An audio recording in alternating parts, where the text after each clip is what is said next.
Welcome back to Call Me by Your Game, the podcast where I, your host, Connor McCabe, bring on a guest to hear from them about a meaningful or memorable video game from a particular moment in their life.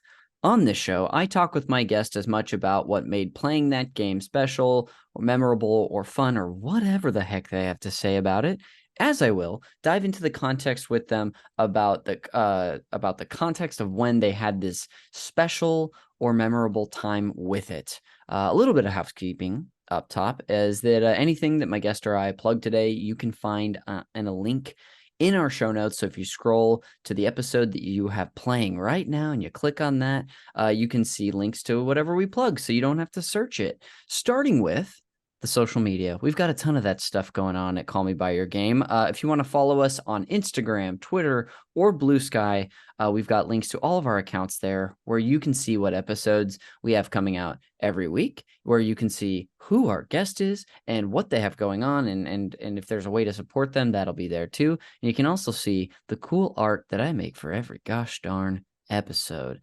There are also ways to support the show with links in the show notes as well, including leaving us a rating and review wherever you get your podcasts.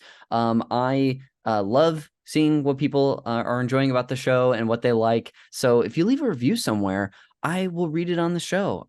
If it's on the Apple Podcast or iTunes, those are public, so I can just search those myself and read them out loud. But if you leave one elsewhere, Spotify or whatever player you use, feel free to DM me on social media with your review and a name so I can shout you out, because that goes a long way, not just for my emotional well-being, but also for more people to find the show. It helps our visibility. You can also share the show with a friend, whether they love video games in general or the game that we're discussing on the main event later today. You can join the Discord for our podcast network here, where you can have wonderful conversations with a bunch of great people about not just video games, but sports. And hey, why don't I go ahead and, one of my favorite channels, we talk about movie and TV. Hey, I like movie and television. I'll go ahead and say it. You can check us out, of course, on patreon.com / super NPC radio. Really having a hard time with these plugs today. Just stumbling all over these words that I've said 180 times at this point. But patreon.com / super NPC radio is where you can find a ton of bonus video game content from myself and the makers of all the shows on our network. For example, we just had some really exciting stuff happen at the network. Our games club that we do every quarter, where we play through a game in a book club style format with new episodes every Friday. Our election just wrapped up and it went to a tie. And I'll go ahead and break the wall. I haven't introduced my guest yet, but I know my guest is just got to be dialed into election stuff. John, we had a crazy situation where our patrons, they get to vote on what game out of like a selection of 5 that we play for the quarter, and it ended in a tie. A 5-way tie? Well, thankfully not. It was just a Okay. 2-way tie between the top 2 picks. Right. Okay. And so, thankfully we had this in the bylaws, as I'm just going to refer to them, where the 7 of us that contribute to the Patreon, who do the games club, we all got together and we cast our votes. And, it actually was a sweep. 7 people voted for Resident Evil 2 Remake, which is going to be the game we play. First episode's coming out October 27th on Friday, and that will take us through the end of the year. Have you played that game, you Resident Evil person at all? When I was younger, and I imagine this will be part of the history Yes. section, but when I was younger, we were hanging out, my younger brother and I were hanging out at a family friend's house. They have 3 boys as well. 2 of them are a little older than I am. They were playing an early Resident Evil game. Oh, yeah. Maybe 1, maybe 3. Uh-huh. Regardless, I wasn't like too little, but I was a little scared. And Yes. and as we'll get into it, like I was not my brother and I were not always, or it took a long time for my parents to come around to letting us play video games beyond Game Boys. And so like I think because of that delay, and because like I just wasn't into watching that scary game when I was younger, I've never been a Resident Evil guy, or like a Last of Us, like any of the scary games. Oh, yes. Well, you and I will have that in common with Resident Evil. I've only So I have a PlayStation 5, and for a while there used to be this, if you were a PlayStation Plus member, you could had access to like 20 classic games from the PS4, that like God of War 2018, Shadow of the Colossus, and Resident Evil 7. So I played like 3 hours of that, and it was great, but really scary. And so anyway, all that being said, I'm really excited to play this game, Resident Evil 2 remake. My copy should be on the way from eBay. So if you're a listener out there and you like that series and or that game and you want to hear us cover it over 10 weeks, well, check us out on Patreon at that $10 DJ Toad tier. There's a bunch of great stuff there, including whatever we're doing for our games club, which you now know about. That'll do it for the housekeeping. And I'll introduce our guest, which we've kind of like, it's like you're behind a curtain and I've sort of turned to you as I'm on mic in front of the crowd. And I do think of the audience like a crowd at all times. Oh yeah, And I've spoken to you, but I'll finally introduce you. Please welcome to the microphone, writer and comedian Jon Hess. Hey, thank you so much for having me. It's good to be talking into the mic for the very first time this afternoon. Yes. Hard reset. Hey, it was necessary, and I'm glad you did that work for us. Yeah. But Jon, I'm so excited to have you on the show. Thank you. And I'll even, we'll talk about how we know each other as well. But I will say what happens sometimes is that like I'll have a friendly rapport with someone that I don't know is into video games at all, and suddenly just I think for the first time I saw you posting about the new Assassin's Creed on your birthday, and happy belated, by the way. Thank you.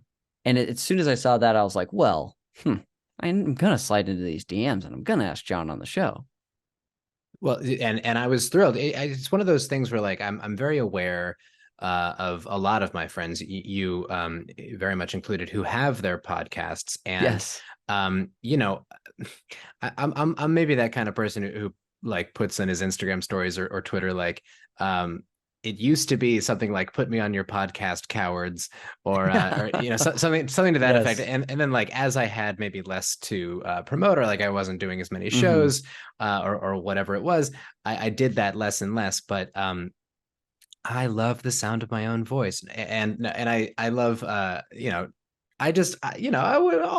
every comedian likes to be on their friends' podcasts, and so I'm thrilled to be here. I get listeners will find that I'm a chatty guy. Perfect for this show. Good. What I was building to is I had hoped I might find a way to ask to be on your or just casually mention that I would love to be a guest on the podcast. I'm glad that it worked out this way. Yes. Yeah. Then you also, go for it. Oh yeah. Well, I was just going to say, I mean, before my intro, talking about the election you had, I didn't offer really any commentary, and I just asked a silly question, but I do wonder if that can be considered my very first act of political punditry. And if so, cool. I'll go ahead and, you speculating, can it be considered that? I'll go ahead and say that absolutely yes. And it will be on your, when we look back many years in the future and we're like, where did it all begin political punditry wise for Jon Hess? Yeah. We're going to be referring to Call Me By Your Game episode 183, where you discussed a little game later. So congratulations in advance. Thank you. Call me, CNN, MSNBC. Those are the only two cable news networks I want to. He's available. I'm available. Well, Jon, like I said, so excited to have you on. I'm so glad you posted on your story about this, because truly, I'm just looking for because like doing 183 episodes at this point, that's a lot of people to feel comfortable enough to have on a show in a conversational style format.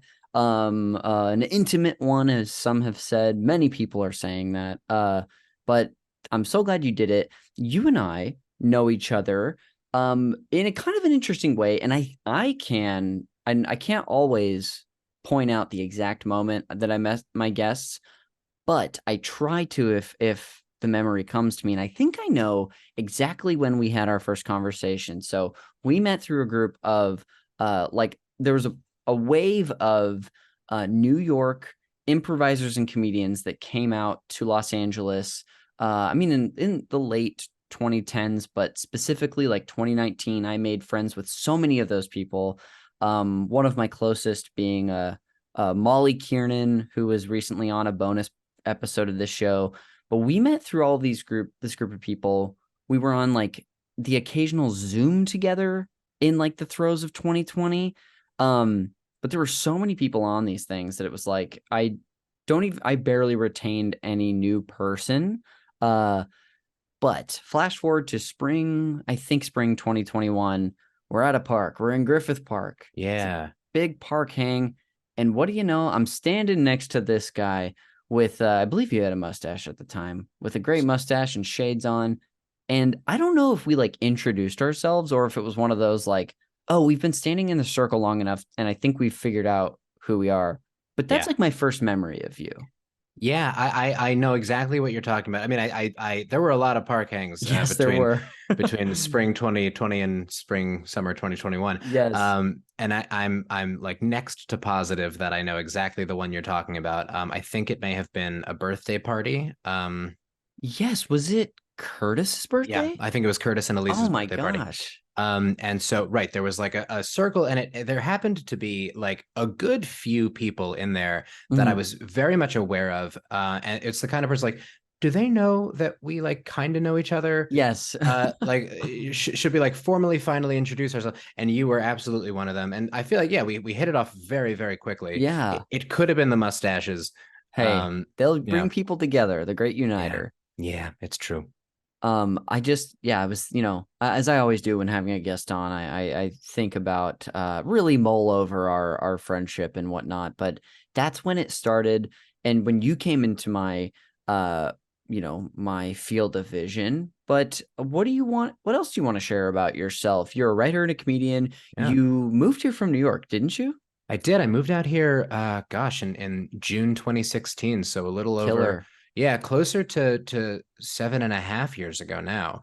Um, and I'm in addition to writing and performing comedy, I'm a director, comedy video director, and editor. And so, I had been working in post-production, editing videos at an online publication. I'm not sure if I'm allowed to say their name, but they were started by a very wealthy woman with a very wealthy sounding name, and an accent, who used to be a Republican and is now a Democrat, or a liberal.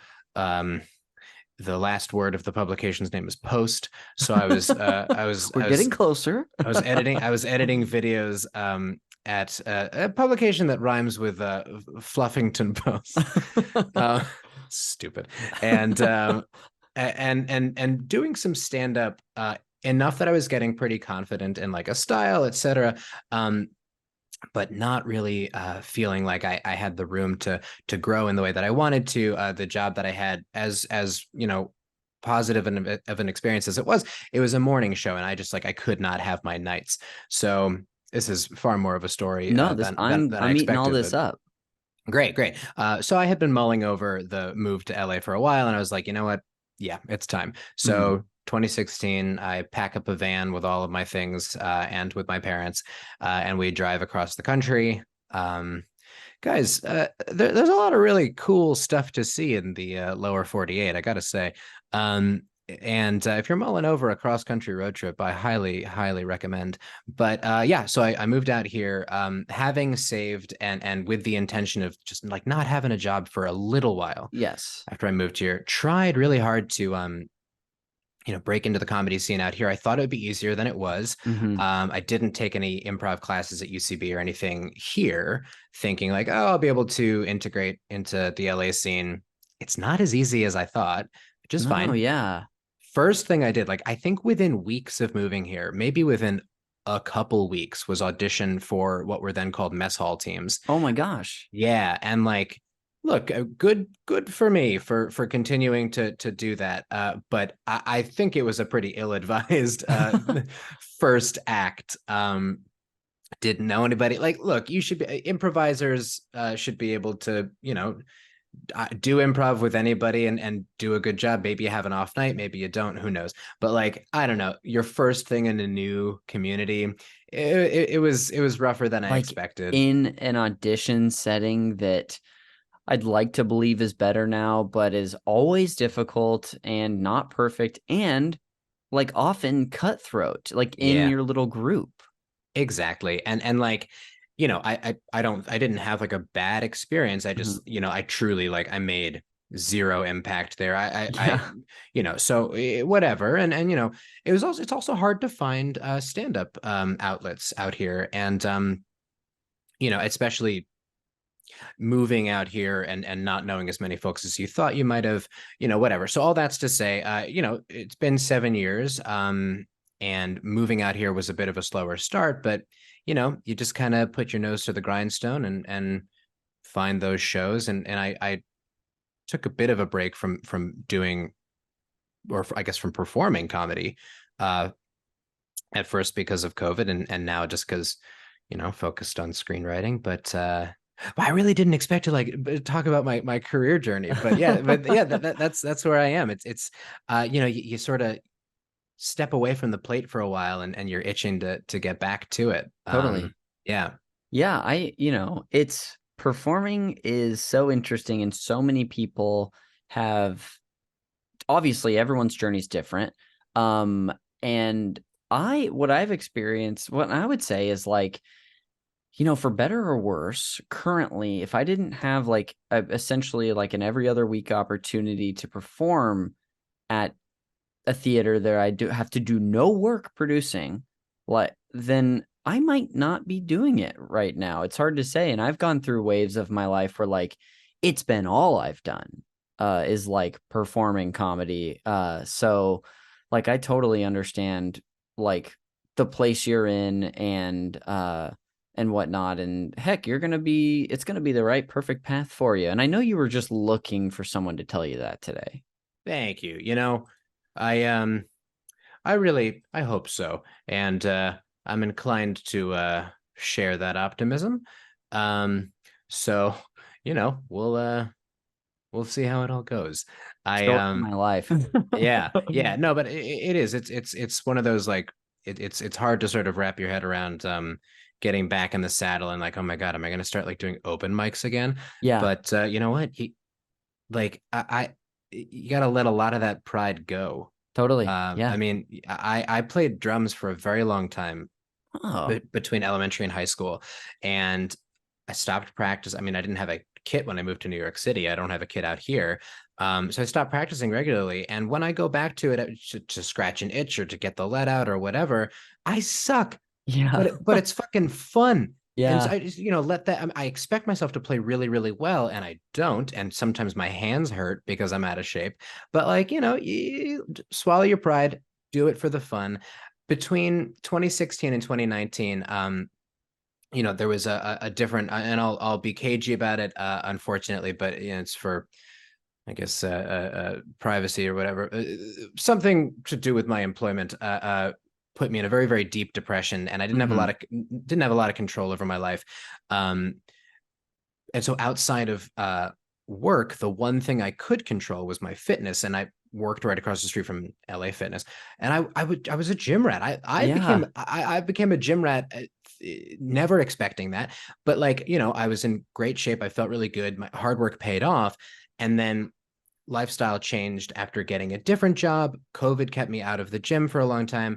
And like, I mean, I'm still struggling with consistency now, a couple years Hmm. after things started to feel safe again. And it's like every time I fall off the wagon when I want to get back on, you just, again, swallow your pride, get over it, Totally. feel okay sucking, feel okay not having, and not that I did have abs, but like feel Yes. okay with not having abs still. Anyway, yeah. So Yeah. thanks for letting me my therapist got fired by his company a couple weeks ago, so thanks for letting me talk some of this shit out. Well, A, you're so welcome, and B, wow, is that I wonder if that's true. It is. Well, incredible. Yeah. Well, John, thank you for sharing, but also Mhm. this is something I could do off mic, but if you are looking for like a wonderful, like friendly environment for a stand-up show, I have some friends who run a great monthly show on like Thursdays at the Clubhouse. Former guest of the show, actually, Keenan Oh, Buchanan runs a show called Nice Mike. Balls, I can always hook you up. You hit me up and we'll connect you. thank you. I think I've heard of that, and it might have even been from you. I think probably. Yeah, I vaguely remember talking. Maybe we've talked about this on outside of Netflix, holding signs. You know what? Because I met your friend, I think Becca.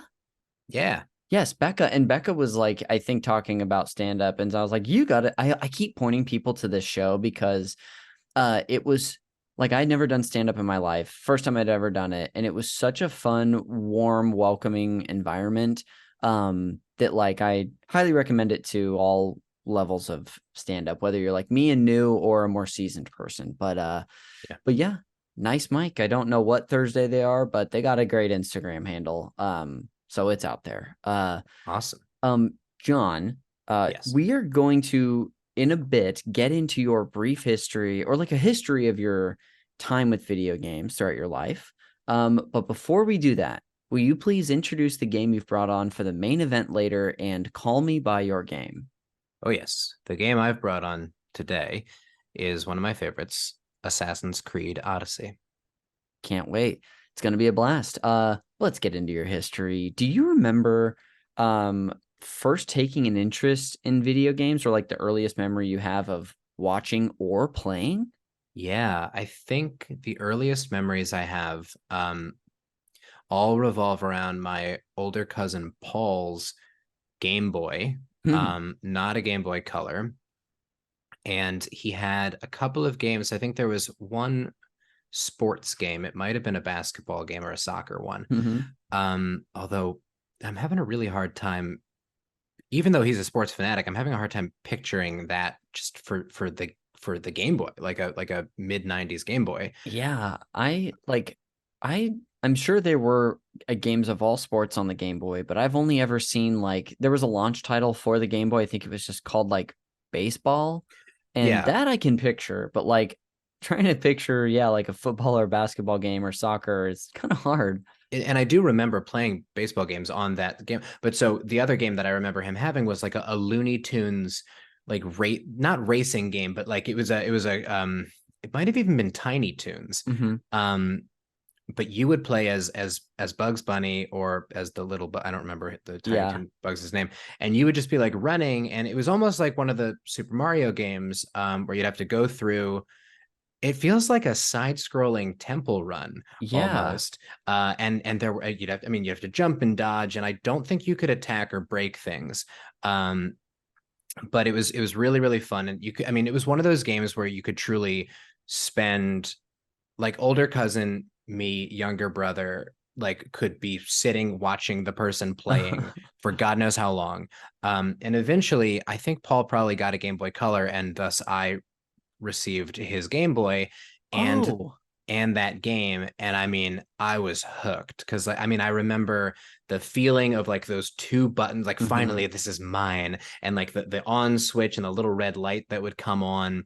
Um, so that was the first, and I mean, I remember you know, my mom, every new video game, I guess advancement or whatever that I got or received as a gift or whatever it um, was always a relenting from Yes. my parents. Usually my mom. Mm, And like, you know, she relented, but like it was true, like this thing is mine now. And mm. I would need her to help me beat certain levels of that thing. And, you know, eventually I it was probably Super Mario Bros. Or you know, whichever one you could like eventually hit the down arrow pad and play as Luigi. Um, Mm. I don't know if it was three or not, but I actually Yeah. I have it on Switch as well. Yes. They released that like pack a couple years ago. But yeah, so it's that it's playing my cousin Paul's like I don't know if it was the original Game Boy, but it was the slimmer Game Boy Pocket. Yeah. Yeah, Uh-huh. yeah, Oh, cool. yeah. And then eventually getting a Game Boy Color and Pokemon Red, and eventually for Hanukkah, I remember getting Pokemon Yellow. Oh, wow. Big get. Yeah, no, that was the first time.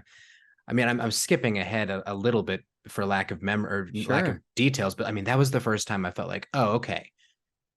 Here and there, my parents are like cool with me and eventually my brother, who was a Pokemon Blue kid. But they're cool on occasion with us having like a video game because Yes. eventually like the mid 90s turned into the late 90s, by the 2000s, I feel like a personal video game device like a Game Boy was pretty ubiquitous, and Hmm. it was hard not to have that, if we were able. And like eventually, it was seen as something that we could do. It took much longer Yes. to have a like a console that would plug into the TV.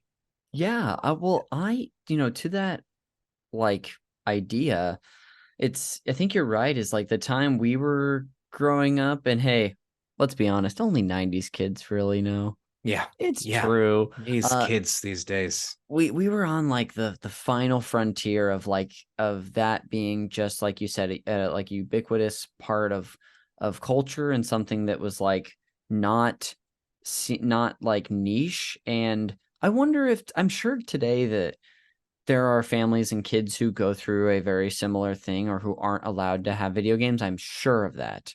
But now, like, they are just like, it's like the biggest industry in entertainment now, video Yeah. games. So it's so common. But yeah, that the story of your story, though, I feel like I've heard plenty of similar ones on the show where someone's like, "Hey, it was a battle, but we finally we overcame the odds." Right. Well, and Yeah. like, my brothers and my first TV based game console was a GameCube that we got for Hanukkah. I think there was a year, I think maybe the year the GameCube came out, Yeah. Hanukkah came during Thanksgiving, Wow. which is one of those rare occasions. And because I remember my cousin Paul and his older sister Stephanie, my cousin Stephanie, were over from Wisconsin. We live in Connecticut, and like I'm pretty sure Josh, my younger brother, who is more into sports than I am, got a Madden game, or Paul brought his Madden, and it came with Super Mario Sunshine, uh, Okay. which I still haven't beat. It like there was a point where like to my elementary school mind, it just got too hard. I also it may not have been the best designed game. We can relitigate that at some Oh, point. I could tell you, I could talk about this forever, but you're absolutely right. And I Okay, just want to affirm, like, you through all stages of your life of not finishing that game. thank you. Okay, Yes. good. But I say that because like a lot of my elementary school friends, were the only source of video games that I had aside from like my Game Boy. So, I would go over to their place and play their N64s. And Yeah. that's how I got to know the original Super Smash Bros. That's how I got to know James Bond GoldenEye. So like when you asked what I wanted to talk about, the reason I brought up Nightfire was because I look, I know people have played Nightfire, but I Yes. also figured um you have a lot of the games that I might have mentioned already covered on this podcast, Yeah. but I figured Nightfire might be like a little bit less likely to have been mentioned. You have Everything or Nothing already talked about. So like and that was the game I feel like went totally under the radar. Yes. I Um like James Bond in particular. Like, the James Bond series is one of the most talked about on this show. yeah. Like, and of course, our like, you know Zach Olson, don't you?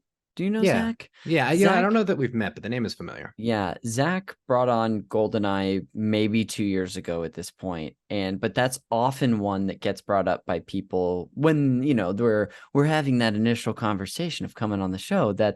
But then, like, Nightfire's been mentioned. You're not the first person since we did an episode to be like, "What about this one?" And even Everything or Nothing, like you said. Yeah, I mean, I even remember the villain's name from Everything or Nothing. I think it was Nikolai Diavolo. I don't know, whatever. It's just Yeah, cool. It's cool that they got Pierce Brosnan and Judi Dench to be in those games. I think that was like early face scanning technology yeah, for the video games. But yeah, so like I mean, I never really played much Majora's Mask or Ocarina of Time for that matter. The only exposure I had to those games, to a lot of the Zelda games, um, were friends who had N64s, Yes. and maybe they would let me play Yeah. Uh-huh. when I came over, because those games are kind of hard to take turns, especially if you're not familiar. Totally. And it is one of the reasons why I never quite got into Breath of the Wild or Tears of the Kingdom. Hmm. It's just like I don't really have the back interest. Yeah, sure. I love playing. I actually don't love playing with Link, but I enjoy playing with Zelda and Sheik and Ganondorf in various Smashes. Smash Bros. Franchise games, but never quite got into the actual Legend of Zelda games. Yeah, that Yeah, can happen. There, like, I mean, you made a great point of like it's a single player game that you probably don't want to put down, so it is a tough one to just start playing at a sleepover. right. Like you said. I love that the GameCube was your first console. It's like mine is plugged in basically at all times. I still love the thing. It's got one of the weirdest libraries. I've talked about this a bunch, but Link became a cartoon. Luigi finally got a game, but he's a Ghostbuster, and Right. Mario goes to jail in his game. So, like, it's an unusual one, but so great. Was there anything else you wanted to say about? I know Nightfire was one you were considering bringing on. Anything else you wanted to say about that game? Oh, you know what? I just only because it's maybe amusing because I must have been like 10 or whatever. But I mean, that was probably the first game I remember actively seeking out and sharing cheat codes with Oh, cool. my friends. You know, we would that was a great. I think the multiplayer for that might have been a little better than GoldenEye. Hmm. So like I remember just like friends coming over, we'd have Nightfire parties. Oh, Um, cool. I feel like the Nightfire would turn into either Mario Kart or Smash Bros, which would eventually turn into, or maybe those were concurrent, but eventually that would turn into like Guitar Hero tournaments, Mm, and like eventually, I mean, like maybe it's reverted now back to like Mario Kart, yeah. or Mario Party. I can't remember if there were any multiplayers in between those. I mean, but yeah. So anyway, I think the only other thing that I can think of about Nightfire, in addition to the story also being pretty fun at the time, um, was a lot of the and look, there's probably a lot to like dissect about this, but the Bond girls in the video Yes. game, possibly more so than like the movies I had seen up until that point, were like in many ways, I don't know if they were my sexual awakening, but they were something adjacent to that. Yes. Had Yeah. crushes on all of them. I can't remember their names at the moment, but I Totally. think there were three, and I think they were all hot. Yeah. Hey, well, they cracked open the door. They walked, so who knows who could run. Yeah, Um, that's amazing. So, the GameCube being like a foundational, or like maybe the first time you felt ownership over a system they could plug into a TV, where did you go after this? Did you stay a consistent gamer? Were you more casual after that? sure. I just want to double back real quick and say, Yes, please. you asked if there was anything else I wanted to say about Nightfire, and I said, yeah, the girls in it were hot. Hey, So valid. I do I feel like a I feel like a fifth grader again. It's fantastic. So thank you. Hey, anytime. Yeah, but so I think when I was talking about like the progression of multiplayer, I was conflating in my mind the progression with my friends of like, you know, that stuff eventually led to taking turns playing Grand Theft Auto Vice City and San Andreas. And I guess eventually GTA 5. Hmm. And so from the GameCube, I would hang out with friends who had their PS2s. And here's, I guess, where things get like a little silly. Um, After the GameCube, my brother and I never shared another gaming device or gaming console. Okay. Um, and like again, my therapist got fired, so you're gonna have to do some of the heavy lifting here. Kidding. But I'm putting on my therapist glasses, which I need. yeah, for those who can't see, Connor's also taking out a very large pipe. Yes. Yeah, also cutting lines of coke. I think he's doing a Freud thing. Yeah, I'm a Uh, bit unconventional. yeah, yeah. Anyway, so Josh is, and we like to laugh about this in my family because it was both very cute and very funny. He Yeah. would make like PowerPoint presentations, and I think plenty of kids have done this maybe, essentially pitching to our parents why he should have like a certain video game system. And he wasn't spoiled, we are not spoiled, etc. But like he got him. Like Yeah. homeboy got himself a Wii, Wow. which I was allowed to play. Like eventually, like yes, share it with your brother, and that's like how we played Super Smash Bros. Melee. I also probably could have talked about Star Wars: The Force Unleashed, Oh, which wow. I think is maybe one of the better Wii games out there, because like, or one of the better Star Wars games out there, not having played all of them. But truly, who wants to hit X to swing a lightsaber when you can, flail your arms about, or do a literal force push by punching the air? That's pretty rad. Um, but anyway, yeah. So he got a Wii. I think eventually he got an Xbox 360 or an Mm. Xbox One. I had to buy all my shit myself. Uh, we're You weren't also crafting convincing PowerPoints? No. And I don't know why we didn't have to share them from I don't know why they weren't joint gifts from the get-go. Like Yeah. I would use either money that I had saved or like gift card money or whatever. I remember buying a like Costco bundle Nice. of an Xbox 360 and like immediately getting that red ring of death or whatever it's called. No. Truly, like the Oh my console gosh. didn't work. And this was prior, I think, to the days when like calling customer service was truly reliable. Like this Yeah. was like, it was a real crapshoot. So we returned it, and I bought, I basically exchanged it and bought myself like a mini PS2. And I rebought Nightfire because I was feeling All nostalgic. I think I got it right. for like Yeah. a dollar or something at that point at GameStop. I bought a bunch of GTAs. I think that's how I had Guitar Hero 3. We had the first SG Guitar Hero, I think on GameCube. But anyway, yeah, so um things eventually, my brothers and my video game journey sort of split. Yes. But like, as we got into middle school and high school, my friends and I were definitely more mature in our gaming. Like I mentioned, Grand Theft Auto a lot.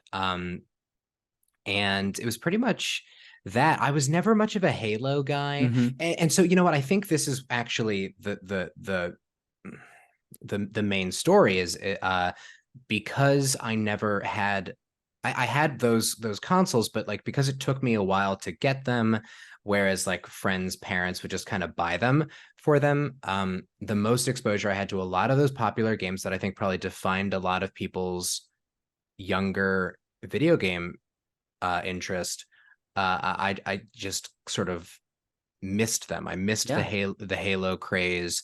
Um, I I feel don't, yeah. that, like, depending on your circumstances and what you have available and when you have it, like you're saying, like you could just totally miss out on something. I'm someone who, like, even though I didn't grow up with PlayStation consoles or Xbox consoles until the 360, um, there's so much that like I just missed. And so Hmm. some of that is like, oh, like I'm playing, like I just got this game, Alan Wake from a retro Ooh. store for $8, which is supposed to be a fantastic sort of psychological thriller game. That's easy to pick up and be like, okay, I kind of like can experience this and guess what it would have felt like if I was playing it fresh then.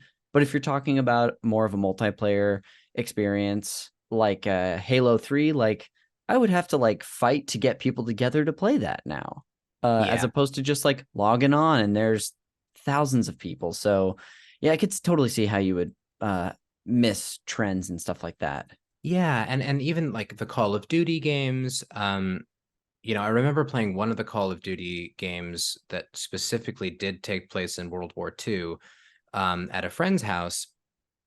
Again, he had the PS2, and it was really fun. I'm also like I like games that drop you into history. So Mm-hmm. like Halo, while I played it a bit and had once I sort of understood what was happening, like sure, it was fun. Just shoot whatever you see. Um, Good times. Yeah.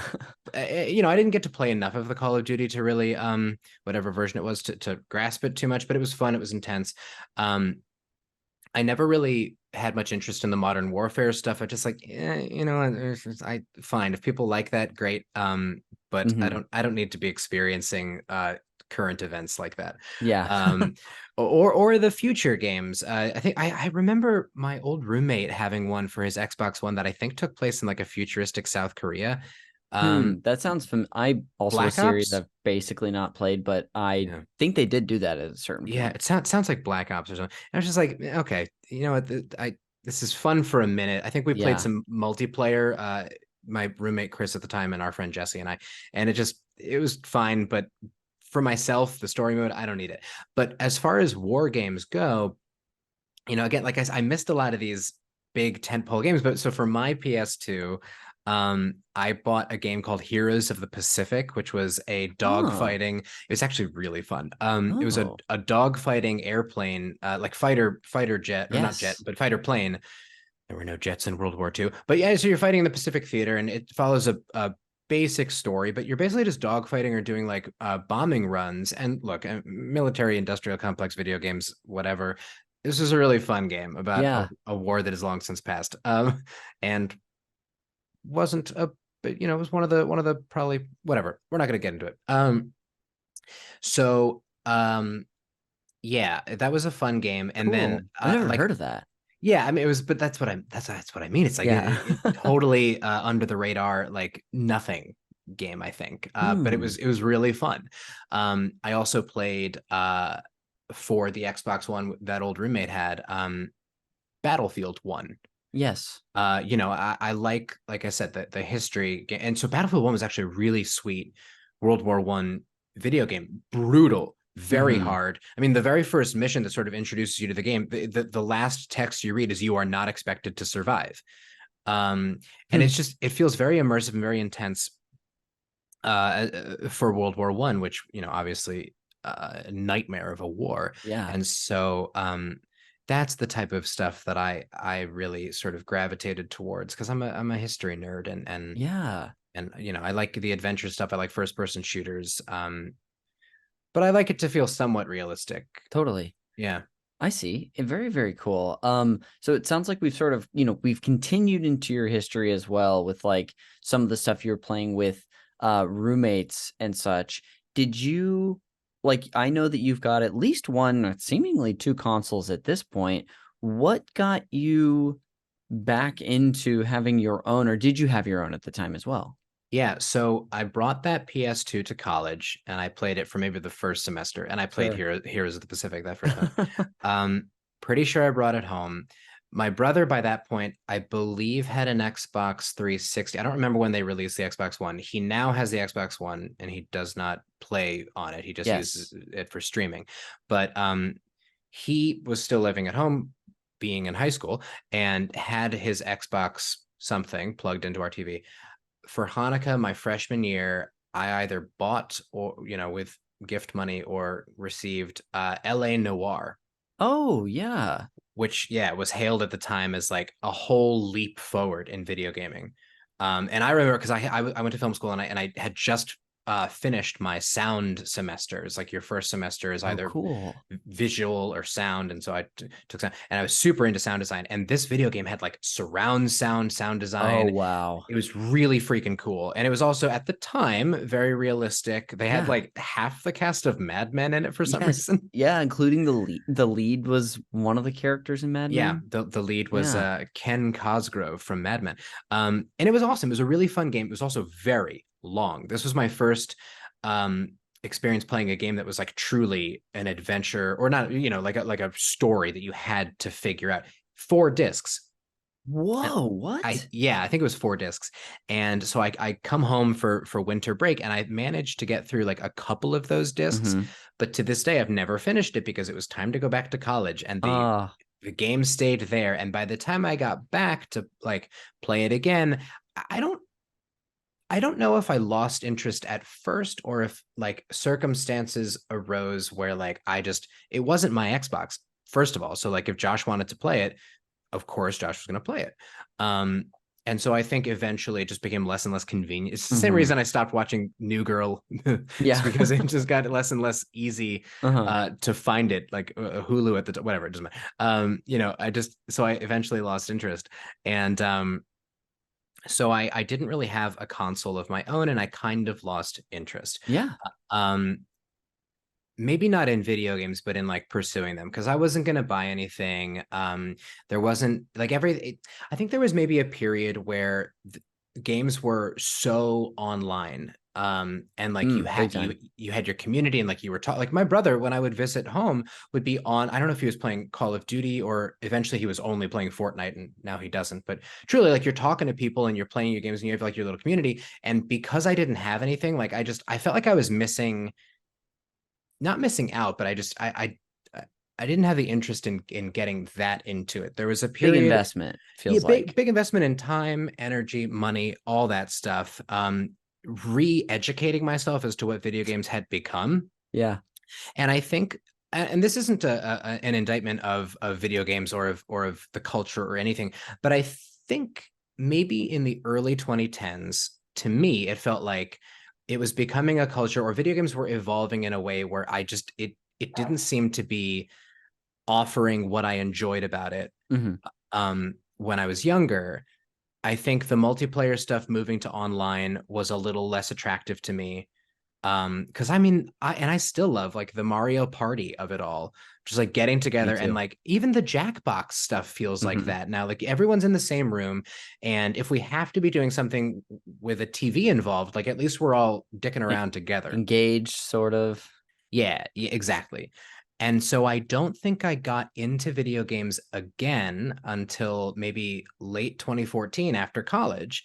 I moved in with a couple of guys who had a PS3. Mm.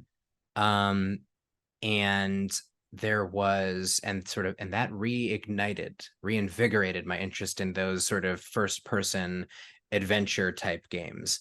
Um, Skyrim was coming out and being, becoming very popular. I was also deeply, like, way too obsessed with A Song of Ice and Fire, the novels, Oh, and interesting. Game of Thrones, the TV show. And so I knew I must play Skyrim. So I played it. Yes. I played it for one night, and I knew immediately, if I keep going for even a single day longer, I will not leave the apartment for a year. So Yes. Yeah. I put Skyrim away, and I have not looked at it since. I Oh mean, boy. I'm sure it's good, but it was, and we'll get into like when we talk about AC Odyssey. Um, I love open world and all of that. Yes. I think, again, I have barely played it, but I think I either wasn't ready for something like that with Skyrim, or the world is way too open. And Yeah. I got way too overwhelmed, and I was like, Hmm. there's so much to see. There are so many NPCs to talk to. Anything I do is going to make a bunch of townspeople chase me with shovels. Like, it was fun. I love being in that fantasy realm. For sure. Uh, Especially as an obsessive, thinking about, oh, what house am I in? Am I a Stark or what? It was just too much. So I had to put that down. But my that same roommate had Far Cry 3, Mm. and that really got me going Ooh. back on track. I saw one of the roommates playing it. There was like one thing I love about Far Cry is in every game there's some sequence where you are tripping. Okay. uh Either somebody's given you a drug, or they've tricked you into eating something that's going to make you trip, Yeah. or you've inhaled something because it's a bio weapon or whatever. So I saw him playing Far Cry 3, and he was like going through this whole trip, walk, whatever. And it just looked like so much fun. So I was like, okay, when you're done with this, let me play. I got super into it. I bought Far Cry 4 for us, and we played that, Mm. one after the other. Um, yeah, so that was Brooklyn. That was the PS3. And then I moved to LA. I'm sorry, Xbox One. Bought some games for that. Basically, like, until I lived alone. So until 2020, Yeah. I was just playing roommates games, because Yes. eventually, right. So there's a very long-winded way of saying No, all it's that. okay. But yeah, I got more and more curious. I had maybe a little more time, a little more access, clearly. And then eventually, like, I had a job, I had income. So I didn't have to buy the console, but I could afford to maybe buy a used game, or a new game, or whatever. And I was finding ones, because I could see them being played, that seemed really fun. Totally.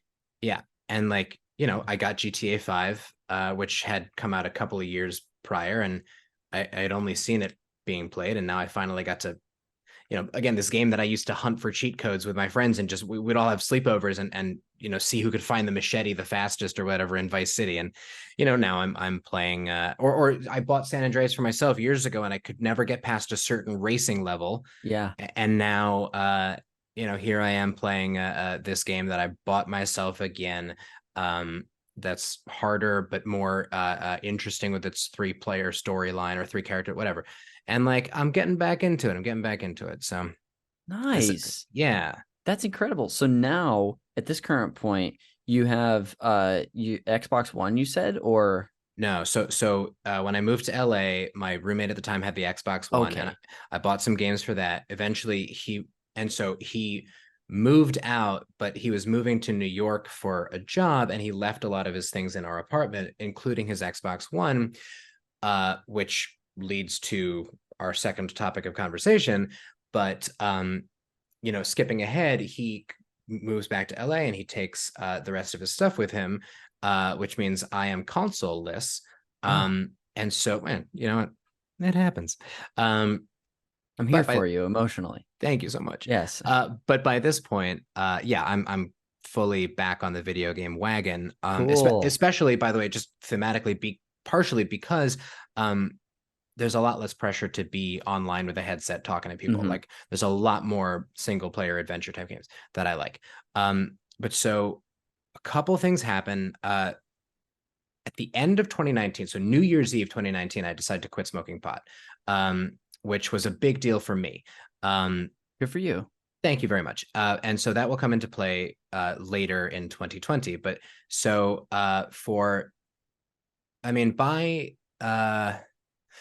by April or May 2020, things were pretty rough. Yeah. And Jeez. a lot of us had a lot of time on our hands. And I had recently finished up my first assistant editing job in LA that got me into the Editors Guild, and I had been making a decent living. I wasn't particularly interested in the Nintendo Switch for a while, but something about having a lot of time on my hands made me eager for a video game console of my own.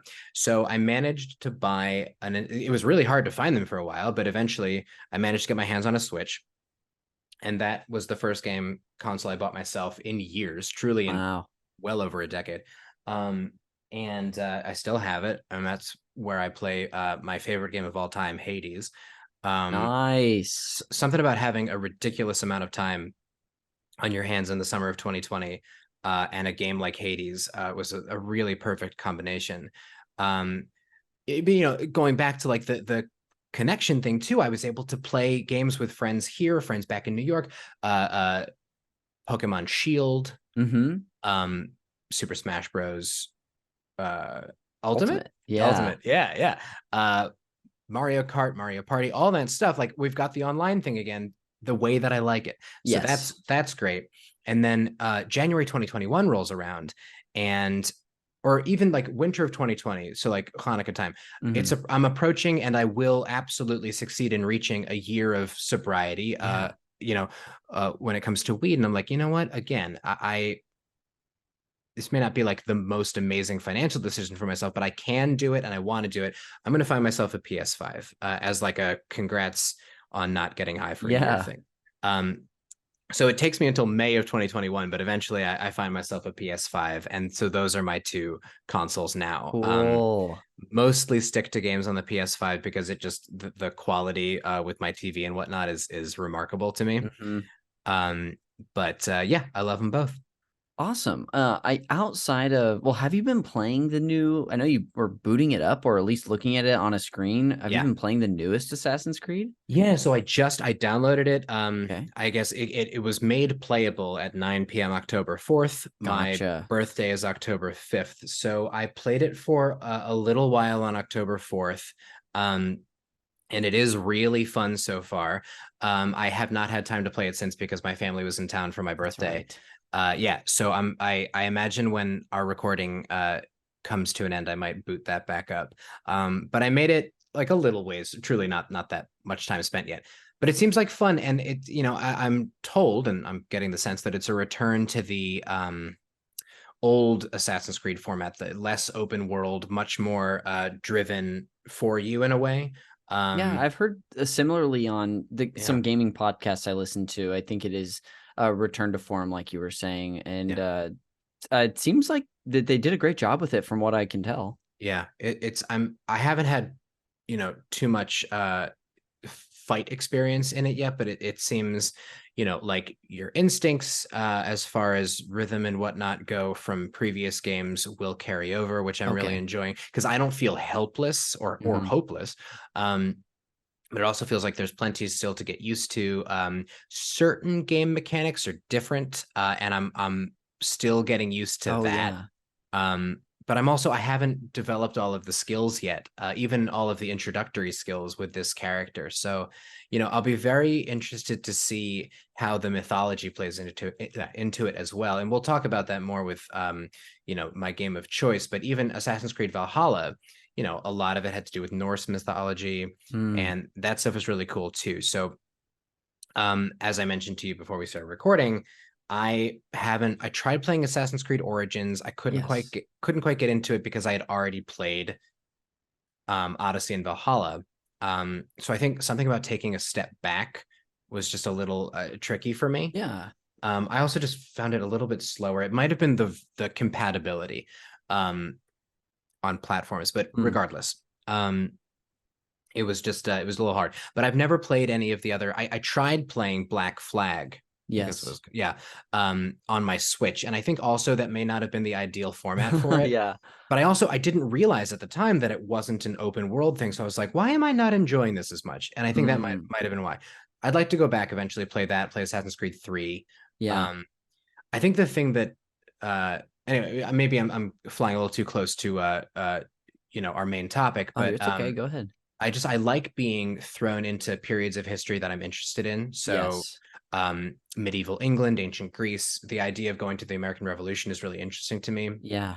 I love pirates, so Black Flag.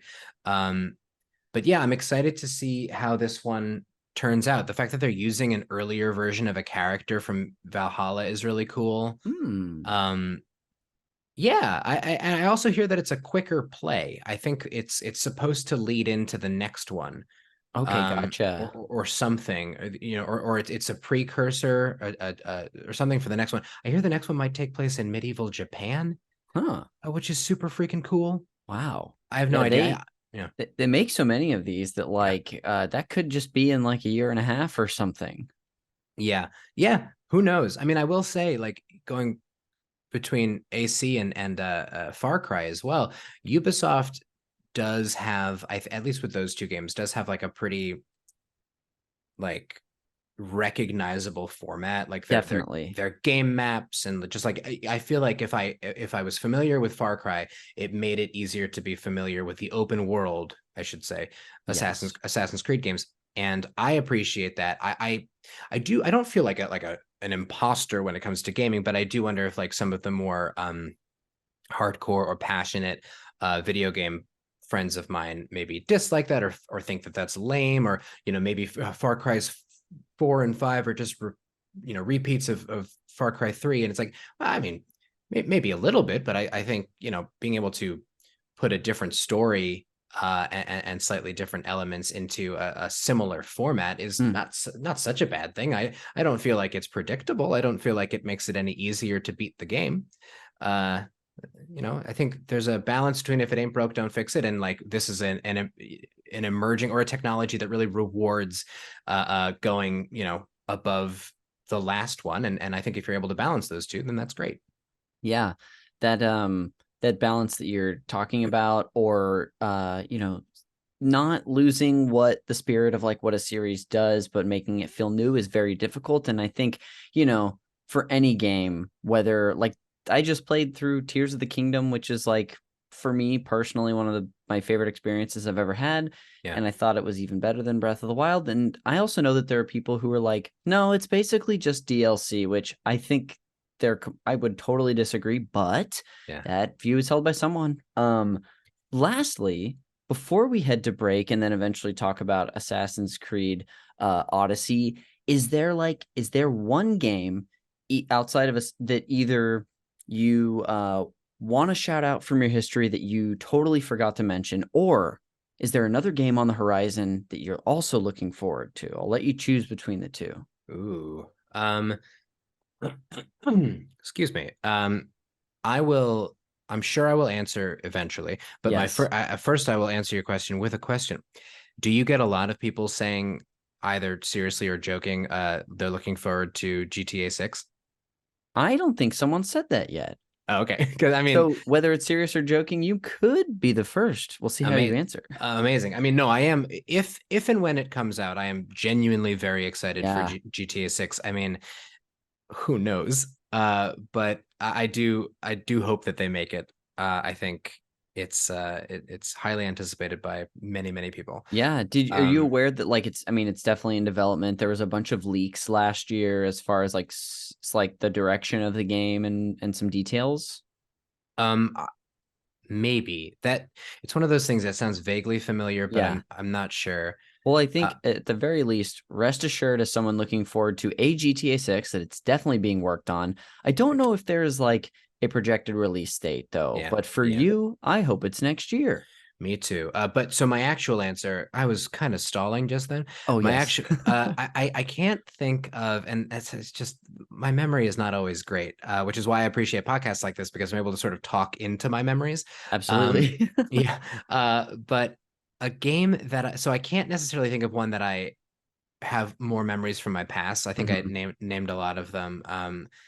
I could like rattle off names and not talk about them beyond their names, but I will say because I mentioned the first one before, and it's so true. I think about this one all the time, and it was supposed to come out this year. Um, I cannot wait for Hades 2. Oh, Um, yeah. I was Hmm. really curious how they were going to make a sequel to that. And aside from the teaser trailer, I haven't seen much, but it looks awesome. Yes, I Yeah. think that's all they've shown from it, which was that teaser from, I believe it was the Game Awards last year. So 10 months ago. Wow. I want to say it's projected for early next year, Yeah. first half at least. And yeah, that's got to be one of the most like highly anticipated games. Speaking of Greek mythology, Ah. but yeah, that should be fun. We'll see what they end up doing with it. Yeah.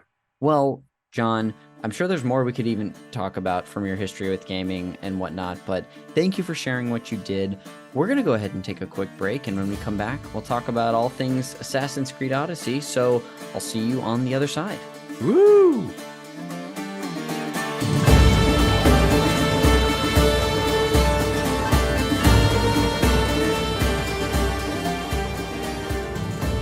Welcome back to Call Me by Your Game. It is, of course, I, your host, Connor McCabe, here with Jon Hess. John, welcome back.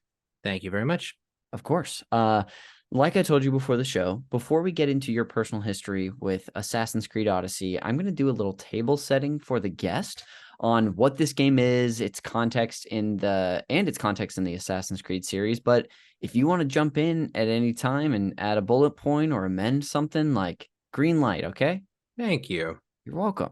It, Uh, it otherwise, actually, well, yes. it actually may be less actuallys and more like, oh, I didn't know that that was part of this. So I hope we have a few of those that are fun and informative for you. yeah, So I'll go ahead and kick it off with this. Assassin's Creed Odyssey is a 2018 action RPG developed by Ubisoft Quebec and published by Ubisoft proper. It is the 11th major installment in the Assassin's Creed series, which is bonkers. So they must have like at this point, I mean, at least 13 because there was Valhalla and then the one you're playing. What's the one you're playing called again? Mirage. Mirage. Ooh, okay. Well, that's a good game title. So there's at least Hmm. 13. I don't know. They could have had like a collection or something since. Anyway, it's a lot of games. Yeah. Uh and it's also the successor to 2017's Assassin's Creed Origins.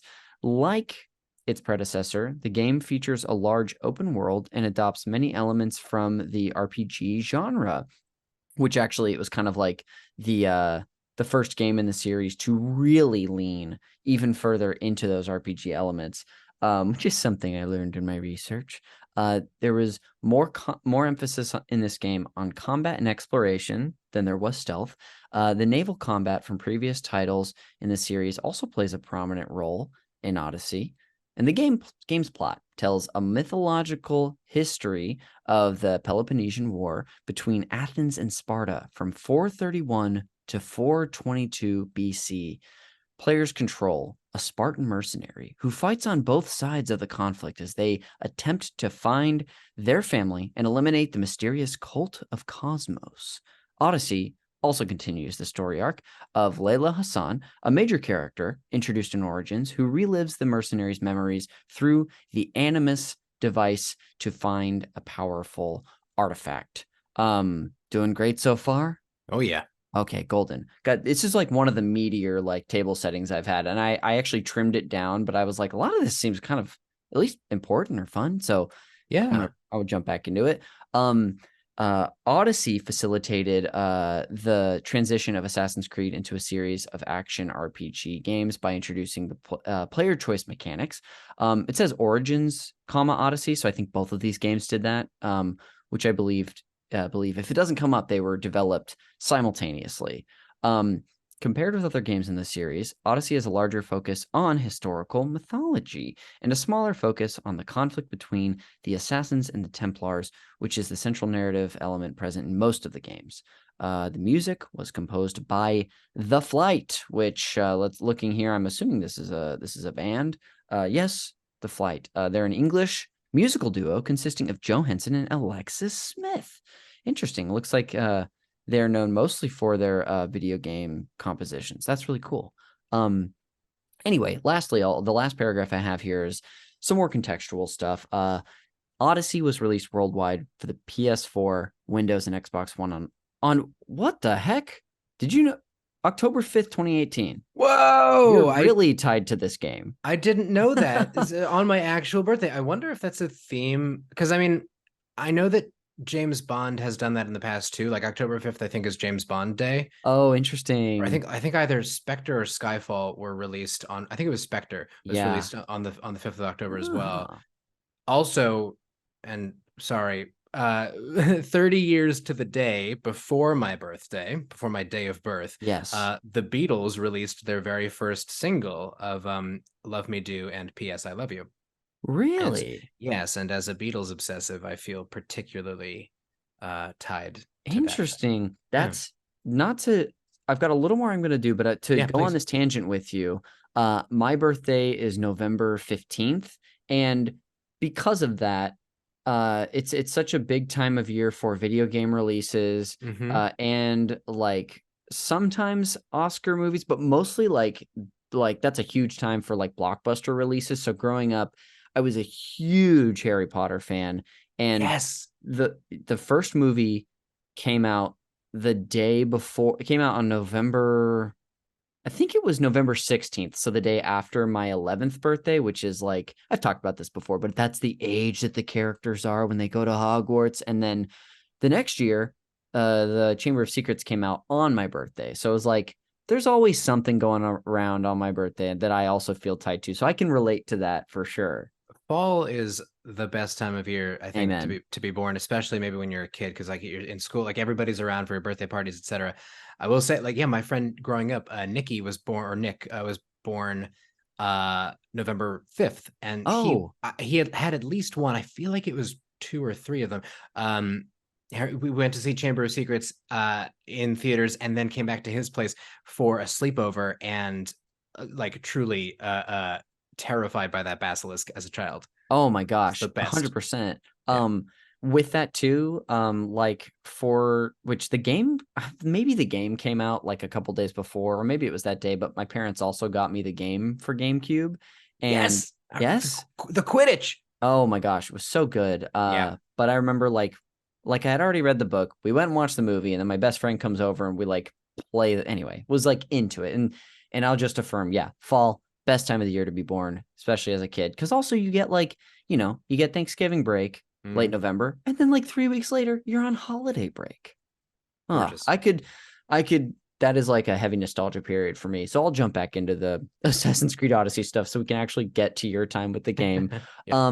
This game was received generally positive reviews from critics, with praise for its gameplay, graphics, characters, the RPG elements, and the world design, but was criticized for its overambitiousness, pacing, and the inclusion of microtransactions, which is a very common thing at that period, including now. The prioritization of the RPG mechanics over the traditional series elements drew a mixed response from critics and players. I guess it depends on who you are. You might love it or be like, I don't know. Odyssey was a commercial success, selling over 10 million copies worldwide in just a year and a half. Ubisoft supported the game with several releases of DLC, including 2 story expansions, Legacy of the First Blade and The Fate of Atlantis. This game was also Odyssey was followed in November 2020 by Assassin's Creed Valhalla, which features a historical setting in medieval England and Norway during the Viking expansion across Europe, which includes Layla's story arc, who we mentioned is a big part of this game, and Origins. John, as far as just like, and I know we just dumped a lot. I think we spent 10 minutes on that. The table setting and an important details before we get into your history with the game. Is there anything else you want to include? I don't know about table setting, but I think reaction to some of it, I'm very excited to talk about it being my first Assassin's Creed experience, because I think a lot of what was criticized about it, especially by players and fans of the series prior to, are the things that I loved about it. Yeah. I mean, truly, when you were describing it, so like, I don't remember the exact word, but like the reenactment or you're reliving the Peloponnesian War. I mean, it combines my favorite periods of ancient Greek history, which I took 1 class in college, so I'm by no means an expert, and Greek mythology, which is a whole other, bag of tricks. I mean, it is in many ways, I think, my ideal video game. And I think just the way that it's set up for you to play, I just thought that it combined a lot of really great elements. The sneaking around, I'm really excited to play Mirage more and see what the like true Assassin's Creed sneaking is like. But I loved the combat. I loved that I could go around to outposts and whatnot and like try to stealthily kill everybody. Yes. But truly that like if I needed to, or if something went wrong, eventually I could build up my skill set both in the game and also just like my fingers and their speed or whatever, and like truly barge in and fucking kill everybody. Yeah. So but I also love that it was hard to do that.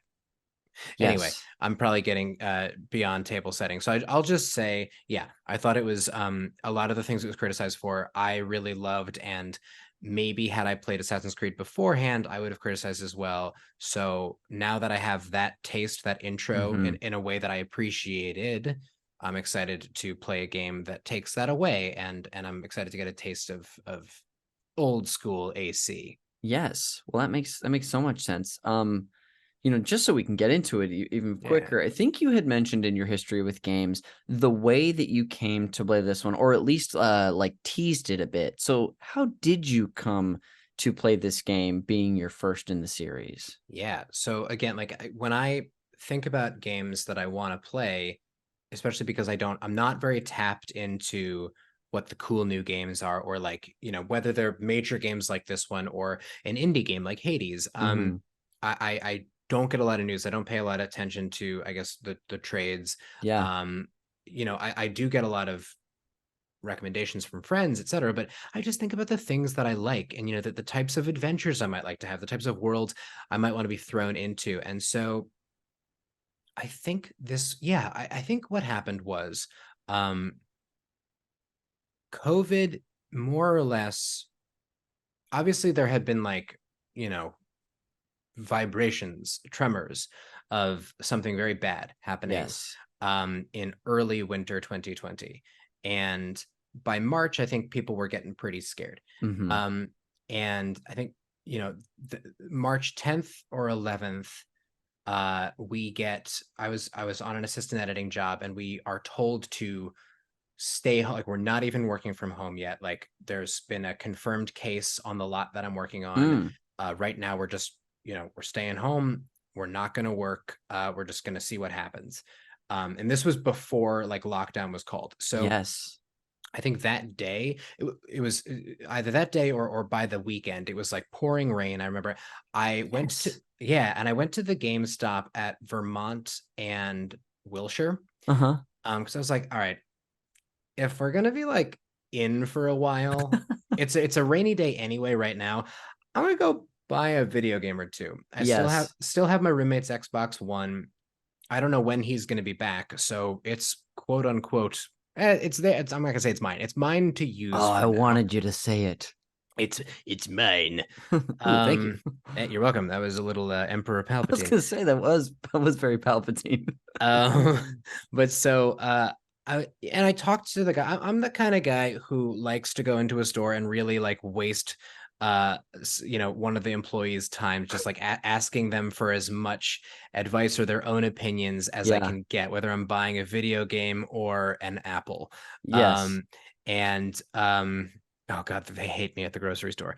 And and anyway, so I kind of like I see AC Odyssey and I'm like, I can't remember if I've heard that this game, like that people didn't really like this or that it's a little cheesy or lame or like not faithful, whatever it was. But I eventually like I get uh the employee at GameStop basically tells me like it's a fun game, whatever, it's actually good. Yeah. Um I don't think I can't remember, but I don't think I got any other games that day. I might have rebought Far Cry 4, but I think I had already done that. Mm. Anyway, so um, that's what it was. It was like the sort of almost lockdown, like battening down the hatches Yeah. You don't purchase. know if it's your last trip outside for weeks or what that means. Right. Yeah. So may as well try this. Like again, I love Greek mythology. I love ancient Greek history. I like single player first. It's not really a first person game. No, it's a third person game, but I like that sort of single player Yes. combat game, adventure, open world, all that shit. So Hmm. yeah, so that's why I bought it and then Cool. Okay, started playing it. great. Yeah. That's fantastic. Well, so did you get into it like right as you bought it? Was it something that you didn't play for a few weeks? I don't remember exactly how quick it was. I think with a lot of video games where there's a bit of a either learning curve or like a little bit of like the especially with Assassin's Creed games, like the game sort of has this prologue and then eventually you wake up as the main character as like the main real world character. You Mm-hmm. leave the animus and you're sort of and then you eventually go back into the animus. So and that takes like a bit of getting used to, I think. Like there's a game called Deathloop that I had played a bit of, and that took like hours and hours to get to like the okay, now we're really in the game.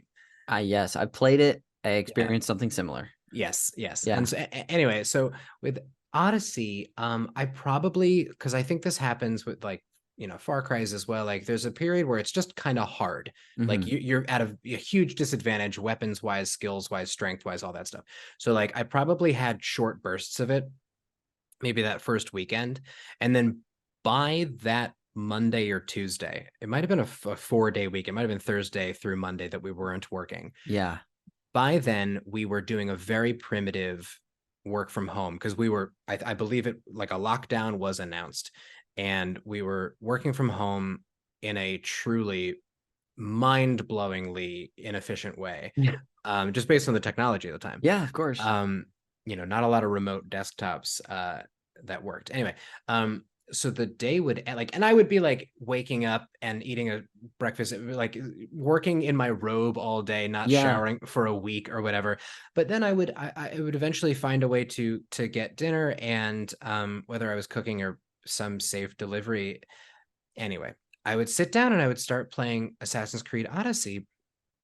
And in addition to really really liking it and finding the adventure fun from the get-go, I was like, okay, I do like video games, and maybe like in the past there'd be a Saturday where I'd play a lot of video games all at once, or with Far Cry 5, like a series that I already like. Maybe I'm playing it a lot anyway. But this I'm playing a lot. Like Mm-hmm. I'm really playing this and I'm taking my time with it. I'm not just doing the main story. I'm not even just doing side missions. I'm taking the long way to and from like checkpoints and map markers. Why on earth am I doing this? And then I realized, oh, I'm in lockdown right now. I haven't left my house in a week. I'm spending all of my time, big air quotes, listeners, running around ancient Greece. Yeah. This is my outside time. Yes. This is my outside time, and so I just not only was I hooked, but it was also the only way that I could like interact with quote unquote fresh air. Truly, I think, gosh, that's I'm sure there's going to be several things we touch on today, especially about the context that were very relatable and that Yeah. many people went through, but just it's so understandable and relatable as well. It makes so much sense. You're like checking out a vista, like appreciating a stroll down a path which Yeah. normally in a game you might just sprint past or be like, let's just fast travel. Where I don't know. And this time, I think a lot of people are doing something similar. Well, and I noticed like a lot of my conversations with NPCs or whatever, I would get up really close to them, Uh make sure that we were like the graphics were sort of mushing us into one, huh. whatever, just because like I just missed being next to people. Yeah. But I mean, yeah, the other thing I appreciated about this game, and I think I just appreciate this more and more because I said the same thing about Far Cry 4 in like 2015. Mm-hmm.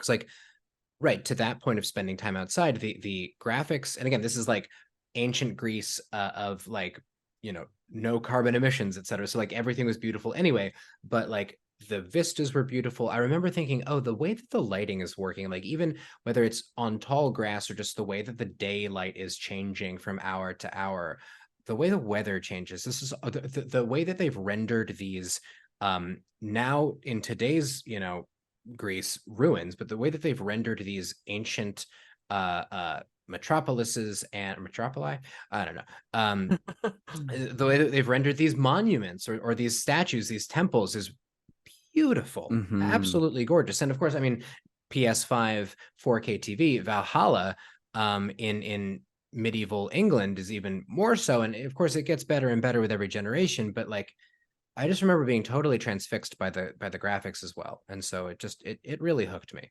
What? Yeah, that all makes so much sense. And yeah, this is a series that, like I said, I've not interacted with a ton, but like this sort of a AAA developer like Ubisoft and Ubisoft Quebec, gosh, they can make some gorgeous games that are Mm-hmm. just so nice to look at. Another series that I think about that is just so gorgeous that it actually, I don't, maybe you've tried. Have you played the Horizon series at all? Like No, is that Horizon a Zero Dawn or Forbidden West? no? Is that a space game It's series? not actually. What am I thinking of? Okay. I don't know. Regardless, I think it's a series. You know, if you like this style of game, Horizon Zero Dawn is going to be like right up your alley. But anyway, Okay. they're just so gorgeous. Now, so you're in the game, you're like totally sucked into it. What else did you find yourself enjoying about it? Whether it was the gameplay or the setting, which I know you're interested in. Yeah. Well, I think the scale of it, like I touched on, was absolutely epic. Yeah. I can't remember if in the because again, the only experience I had with Ubisoft was Far Cry. Hmm. So I can't remember if when like you'll hit these checkpoints where like the map will become unshrouded for a certain range and Yes. whatnot. So for Far Cry 3, it was radio towers. You would like disable a radio tower, you'd hack into it. For these, you would just synchronize. And Mm. your eagle would give you a giant view of the surrounding map area. I can't remember if the I assume it did. The radio towers in Far Cry 3, etc., would do the same thing. But I just remember thinking like again, like I would climb up this giant statue of Zeus Yeah. and like get a huge view of like the Greek Isles. And it was that was very, very cool. I think, you know, you're kind of established in the beginning to be this character who's got something up with him or her because you can choose, the Hmm. Alexios, the male version, or Cassandra, the female. And Mm. I've played it twice. I played it with each of them. I must say Cassandra is the far better character Ah. there. But if the actor whose likeness and voice were used for Alexios You did a great job. I just preferred Cassandra. Yes. Um, but yeah, so I like you're established to be this incredibly skilled mercenary to begin with, and obviously like you're not gonna be good as either of them yet, but like I think that they throw you the character, him or herself, is a very I think likable character. You know, compassionate, has got no time for like bullshit. Yeah. Uh and like you kind of just want to like it's a very much like a refusal of the call for a long time, and then like, you know, you're swept away into the Peloponnesian War because you're, you know, off trying to find the secrets of your own family Hmm. even. I don't remember the question, but Oh, I was just asking you about stuff other stuff I things you liked. enjoyed about the game, and Yeah. you're giving an answer. Okay, good. I was just making sure. Right. And so, like, you know, I think again, like everything you touched upon. So, like the naval play as well, like that comes into play not immediately, but you know, there are things that the game. Yes. Okay.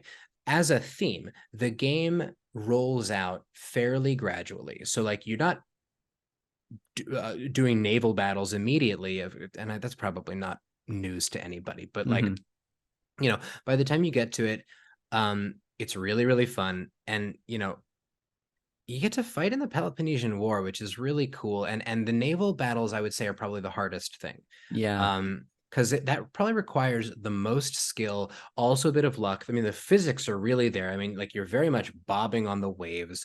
Um, and you're one ship that is being fired upon by like an entire Spartan or Athenian navy. It's really, really difficult. I think the most times I die are either when I get too cocky and try to fight a rival mercenary whose skill level is much higher than my own and who has like poison tipped shit. Uh-huh. Or when I try to take on the entire Athenian navy. Yeah. Um, so it's pretty crazy. I love the side character, the NPCs who are with you uh on your quest. Some of them are a bit sillier than others, etc. But pretty cool. But yeah, so I mean, I love just everything you mentioned, and I love how long the game took.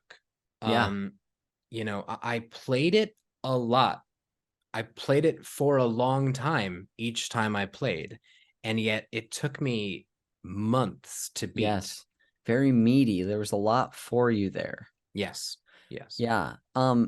Now when it comes to your I guess admiration, your enjoyment of Greek history, um, was that something that you already had coming into playing this game, or was that something that you developed during it? I'm curious how like just how your relationship with that changed or didn't while playing this game. sure. So, I mean, I took one ancient Greek history class my freshman year of college. That's right. Yes, and I didn't do very well. I think it was on Mondays at 8 a.m., um, which is, or maybe 9 Yeah. a.m., but I'm pretty sure it was Monday mornings. Do you mind me asking where you went to school? I went to NYU.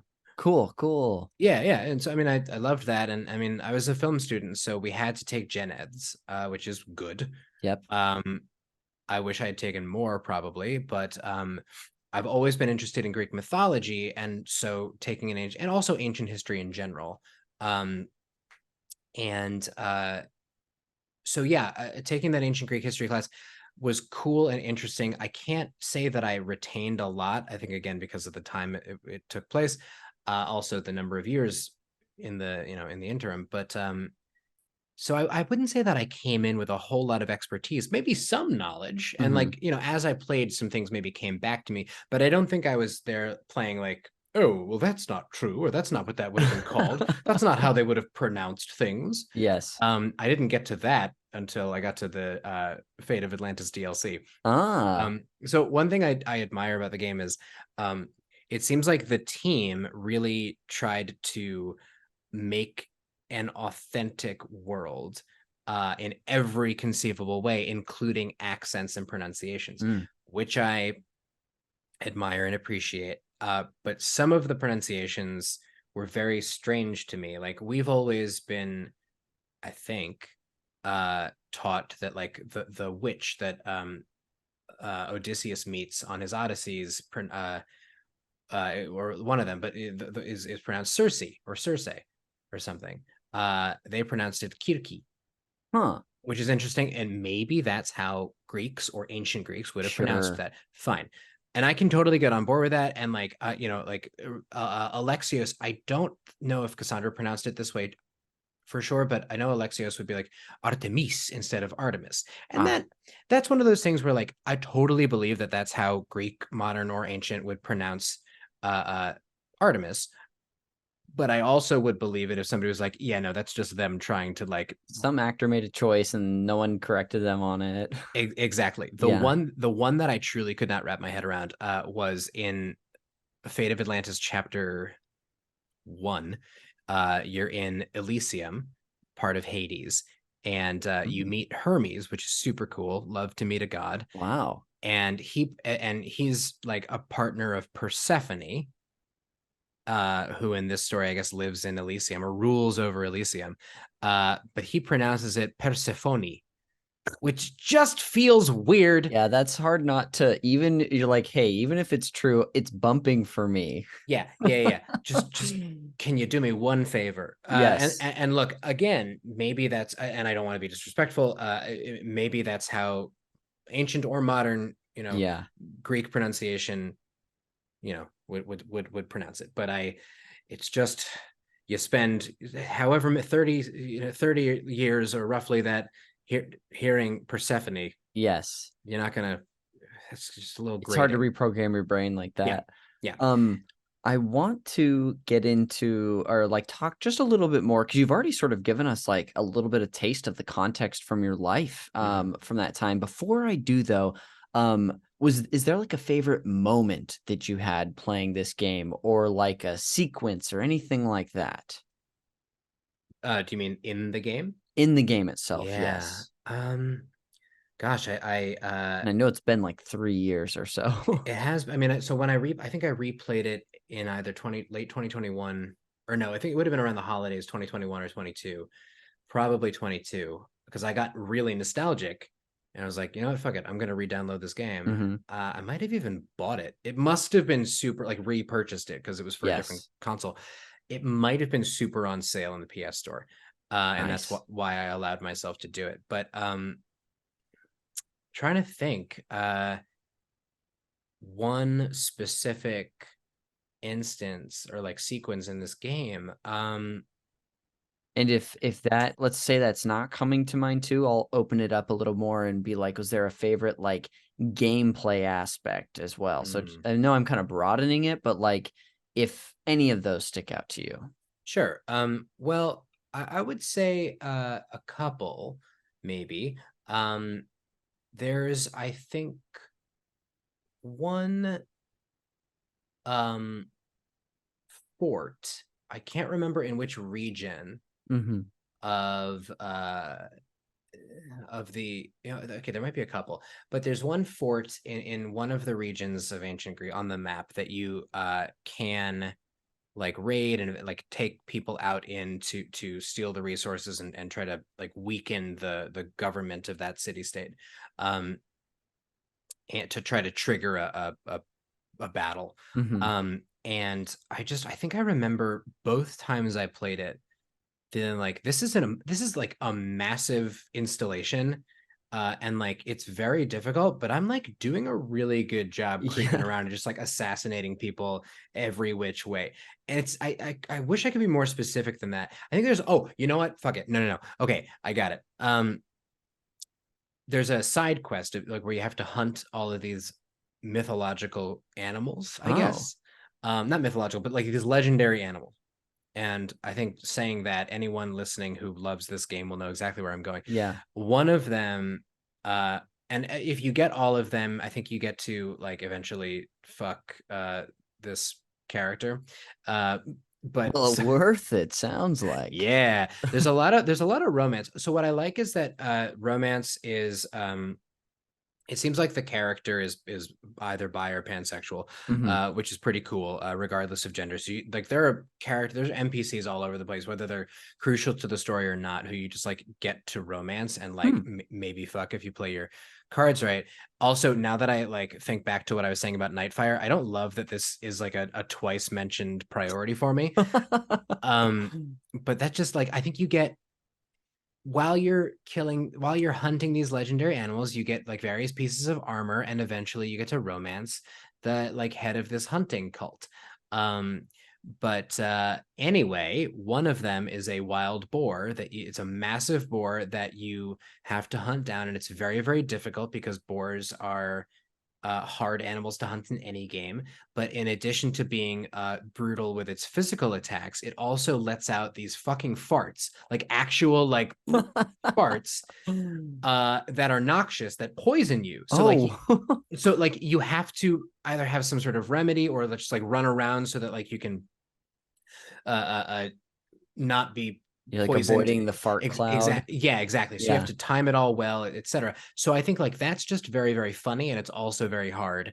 So that's something that comes to mind on a specific level. Yes. Generally speaking, I do love those like I forget what they're called. But they're like battles to like change there's like army versus army, and like you're there, and Oh, sure. another mercenaries there, and you just like get to fucking kill everybody. Yeah. um it's a huge combat event. um and if you win it, I always play on the side of the attacker because the results are the rewards are better. Mhm. But you know, so if you're playing on the attacker, the result is that if you win, the city state's allegiance to either Athens or Sparta changes if Oh, you're okay, playing. gotcha. Yeah. um Interesting. yeah, so I love those, and I love the naval battles similarly. Cool. Yeah. Yeah, I mean, it sounds like a game that just has so much that is well designed in it. There could be a number of things you really enjoy. Yes. So thank you for humoring me there. When it comes to the context from your life, whether broad or specific, we've touched on it a bit, but is there Yeah. anything else you want to share from this period that is familiar to many of us? Well, yeah, so again, like my only I think that the only major context of this Yeah. is that I was truly playing it in the throes of lockdown. I may have finished it by the summer. I can't Hmm. remember.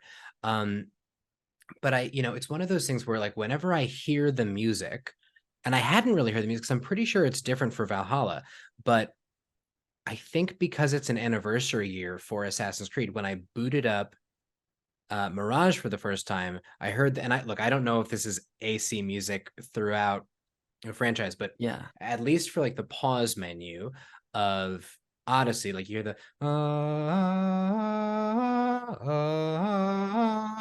or whatever it was. And I took voice lessons in high school. Oh, Um, we can tell. yeah, yeah, I'm seeing yeah. our listenership is jumping up at the moment. Yeah. Oh, this is a live episode. Yeah. Yeah. Sorry. So I like hear that, and I think back to like sitting on my old couch, Yeah. um, uh, again having not showered for like a week. Yes. I Same think apartment, different place? different place from this Okay. one. Now I live alone, but that apartment, and like just all the things that that period of time reminds me of, like a brutal landlord. Mm, Yeah, real bad. Taking like those long eventual COVID walks, yes. cloth masks, or even like gaiters and buffs over my mouth. Mhm. Whatever it was, just like all those pre-vaccine things. I think back to, there's a great Italian place in Los Feliz on Hillhurst called La Pergoletta, and Great. they would do this 2-for-1 deal in those days where you could order and pick it up. They would two pastas, a bottle of wine, and a dessert for like considering what you were getting, a fairly reasonable amount of Wow. money. And I would get those like not all the time, but fairly, like once or twice a month, Yeah. maybe. And like, so I would come, like, I think there was one time when I literally turned on the game and I think this is why, and I had the pause menu on, and I fucking ate my pasta for a long time. And then I had the wine with me, and like, I was playing this game. But so all that time, that music was playing as I was eating my pasta. So I'll hear, the other day when I was booting up Mirage, I heard that music like with the same voices Mm. as Odyssey. And I was like, oh, I want La Pergoletta right now. Yeah. Yes. Yeah. Oh, man. There were, like, certain places that I would also sort of get routinely if I was just like, I'm cooking every night, I gotta get something that, like, I still sort of remember, even though I've had all of them since, like as a pandemic routine. Yeah. So, and I didn't, gosh, now the music makes you want La Pergoletta. You talking about it makes me want it. Oh yeah, I What had a it the other great night. place. It's really good. And like as far again, listeners who live in LA who have not been there yet. I mean, there's a lot of great Italian in this town. A lot of it is very famous chef forward and Yes. like and which is I mean, look, Nancy Silverton's mozza is amazing. I went there for my birthday the other night. It Oh, did you go to the Osteria? Yeah, yeah. Woo! Uh I worked there for a few years, so like I know nice. that place very well. Yes. Yeah, and it's delicious. I love it. It is very much price wise, however, a special treat. Yes, it is. It's a huge splurge. La Pergoletta is not, and like again, it's handmade, very well made Mm-hmm. pasta, with good sauce, and it's pretty Mm. reasonably priced. And it's a great date spot. Yes. It feels like a rustic trattoria. At least the one on Hillhurst, the one on Sunset is also good food and Yeah. smaller. Yeah, has nothing to do with video games, however. No, but hey, listener, Yeah, run, don't walk to La Pergoletta if you're in the that's LA right. area. Also, that same plaza, good dry cleaner. Oh, Um, I know. I mean, that, not to get too much off topic because I do want to get back to you and then sort yeah. of wrap up, but I've been going to that plaza since I moved to LA because there's a bar there, the Drawing Room, which Yes, you also yes. might be familiar with. Oh yeah. And when I first moved here, I listened to a podcast where the people on that podcast would talk about going to the Drawing Room. And I happened to move like less than a mile from there. So we started going there regularly. And anyway, have a lot. I remember, I don't know if you watched Nathan For You, but Not much. there was an episode, there's like a dumb Starbucks episode where they make a fake place called Dumb Starbucks, and it was Yes. in the unit that La Pergoletta is in. Oh, Yeah. Um, wild. so anyway, just a lot of familiarity with that specific little um like suite of areas. But Yeah. anyway, Yeah. before we do wrap up and get to the post-show segments, I did want to give you a chance. If there's anything you didn't get to share about the game or the context, feel free. And if not, I'd love to have you just put a bow on whatever place this game held for you. Sure. So I do have a couple other things. By all means. Sorry, listeners. Fast forward buttons right there. And don't you dare Um, press it. You listen to John. yeah, no, that was a test, and if you press the button, you failed. Um, so yeah, you mentioned I'm kind of like going off of the table setting Yeah. from before. Um, you mentioned the microtransactions. Mm. My first question is because I'm a little bit more of a novice gamer, especially today, like with more robust gaming. I think I know because I watch Mythic Quest, but what exactly, so I can place them in the context of this game, Yes. are microtransactions? Microtransactions will generally be like a cosmetic addition to the game that the player can purchase. So it's like, oh, hey, you want this suite of costumes? Like it's $5 and you get this whole set of the whatever from this town. Or you can get, and sometimes it's not just cosmetic. Right. Sometimes it could be something like, hey, you get this weapon or this, and that. So it's usually like small purchases that you can make in game, generally after already having purchased a full game. So that's what I thought, and I wasn't sure if a microtransaction was specifically like there's a for lack of a better word, a portal of some kind in the gameplay, like you're in a town and there's a marketplace, and in addition to using your game rupees or whatever to purchase goods at the marketplace, you can also spend real American dollars on special items. I thought that's what it might be. But so right in AC Odyssey, there's the Animus store where you can purchase armor sets, weapons, cosmetic changes for your mount or your eagle, whatever. And it was always a line that I drew with video games. It's like, I'm not going to spend money on this shit. I've Yeah. already bought the game. I'm not Yes. going to take the fact that I have a credit card and give myself a big advantage. So I think a very good sign of how much fun I was having and also how little of a shit I gave about anything Uh-huh. during lockdown was that I allowed myself to go to the anime store and buy some things. I think Yeah. I spent, I don't know, maybe a total of like 30 or $40 Hmm. in addition, not counting the DLC, um Fate of Atlantis. Yes. Um so I bought, I think one or two, I think maybe one armor set with weapon, and it was the I think it was the Underworld set. It made me look Okay. like a fucking like Undertaker, like Hades kind of guy. It's like fiery and all that shit. And then I bought, and so I think from now on, if I buy anything in the anime store for any Assassin's Creed game, it will be a mount with wings. Gotcha. Because, Yeah. and despite what I said before, I do like to be a little bit expedient with my travel. I'm not always taking the long way, and so to Yes. have a horse that can jump, the wings means that a horse can jump off of a cliff and not injure itself and like Oh, I die or see. whatever. It basically makes it land soft. Yeah. And so to be, it's also one of the first skills I acquire when I'm playing, is like the ability to jump off of something and not take damage, Totally. because it's just like I don't have to deal with that. Like Yes. it takes a long time to skip, like to go down a cliff. Just like, let me jump and let me. It's okay. Yeah. Not everything has to be realistic.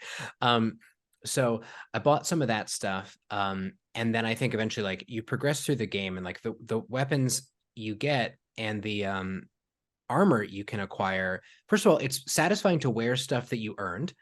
And Oh, for also sure. it's also very good. It's good stuff. So like the cosmetic stuff, I try really hard not to buy. In AC Valhalla, I never bought any of the like um uh I never bought any of the cosmetic stuff by itself. So like if there were settlement cosmetics Oh, yes. or long ship cosmetics, I never bought those. The long ship stuff I ever had came with sets that I bought that would give me like cool weapons and armor that Gotcha. that I liked. And like I'm not gonna, I think now I've established I like Assassin's Creed. I will allow myself to purchase one pack that seems cool Sure. because Yeah. I'm a grown up and I can do what I want.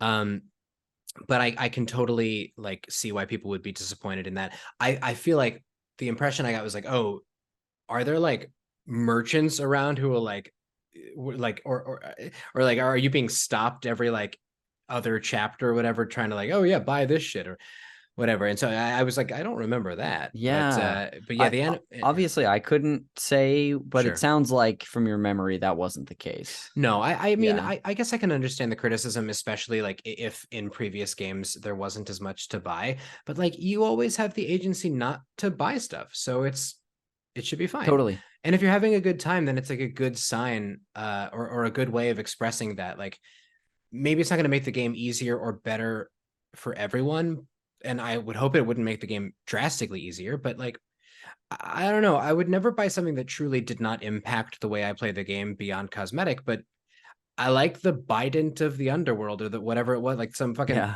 flaming pitchfork. I also happen to like move sets that like let me set people on fire. Um, Again, I don't know why, but not everything has to be realistic, and Totally. I'm not going around stabbing people in real life. So like, let me do it in the silliest way here.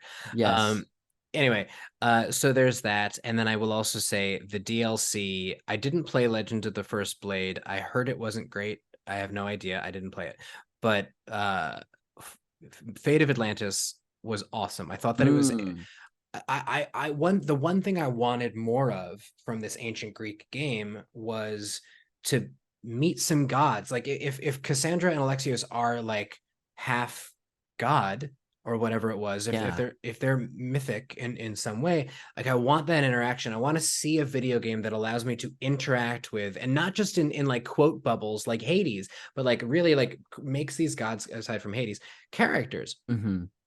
And so to have that was really, really cool. To run around Elysium, especially after playing and beating Hades, was really cool. Yeah. I thought that the extension of the story was pretty great. The boss battle with Hades in Assassin's Creed, because we're not talking about Hades, the game, was very challenging and really Oh. fun. Um, Spending time in Atlantis was pretty cool. I will say, of the three level or the three chapters, I think Atlantis was maybe my least favorite. Mm. Um, Maybe because I knew I was approaching the end.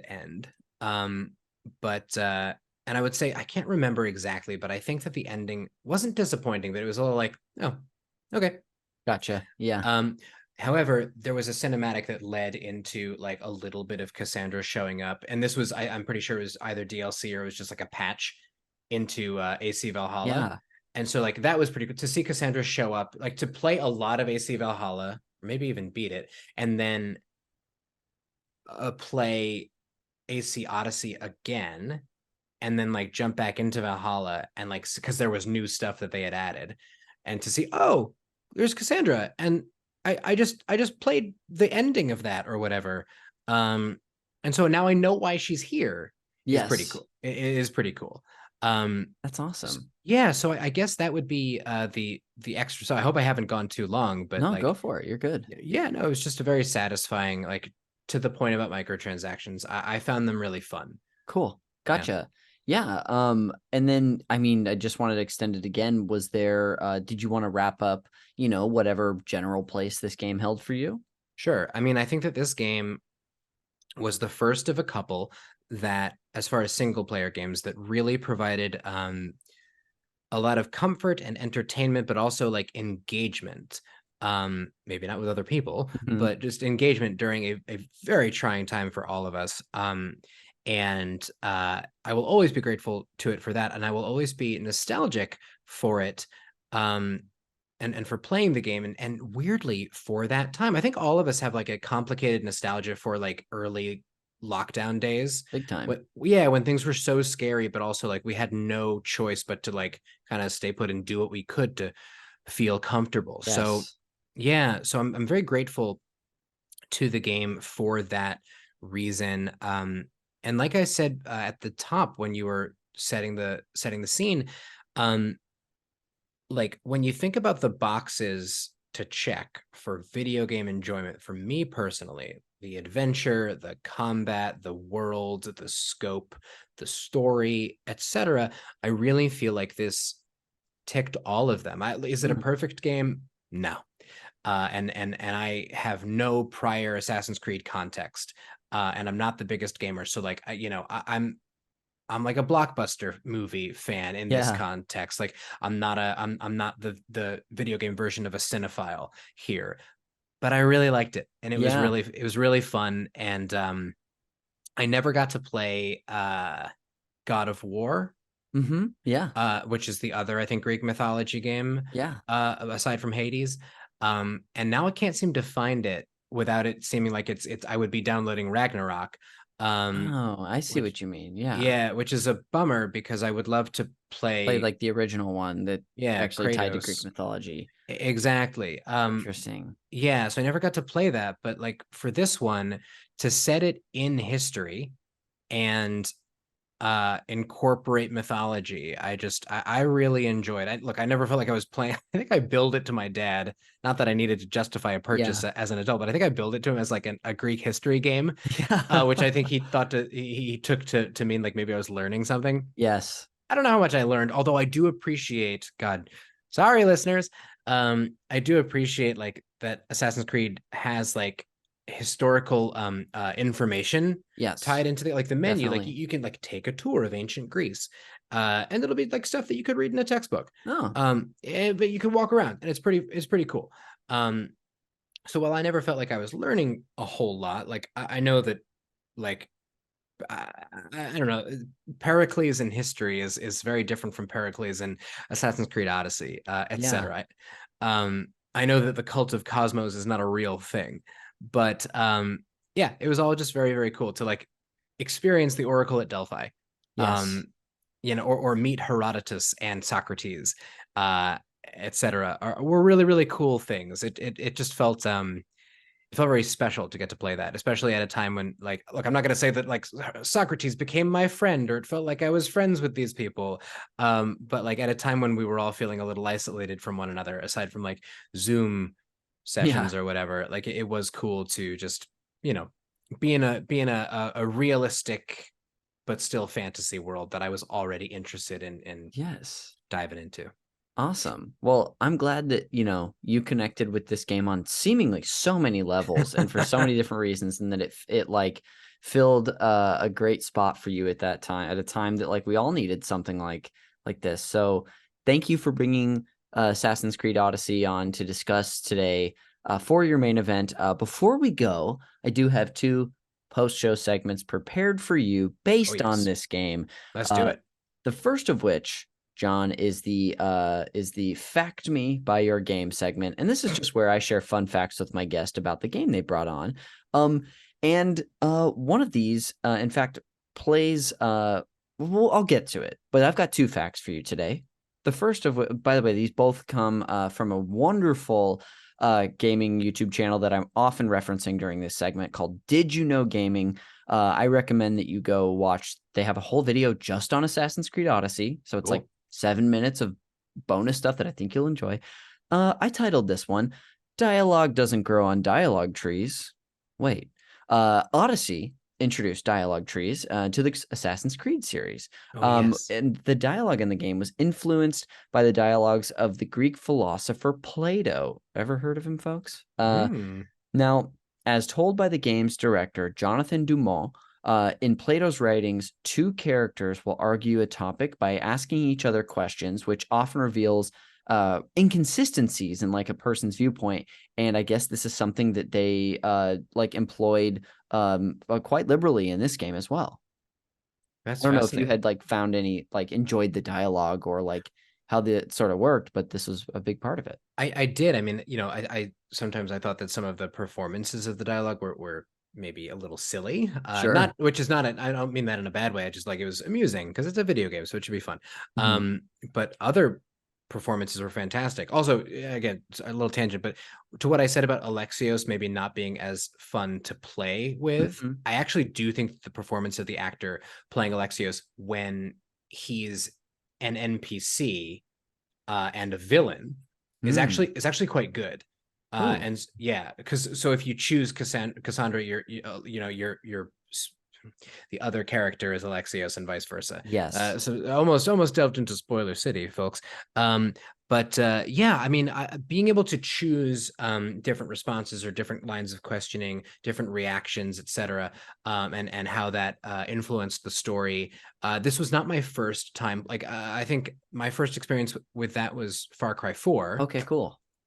but it was really fun. And I will confess, being presented with the possibility of multiple endings before even playing the game Yeah, does make me consider looking at walkthroughs and for stuff, sure.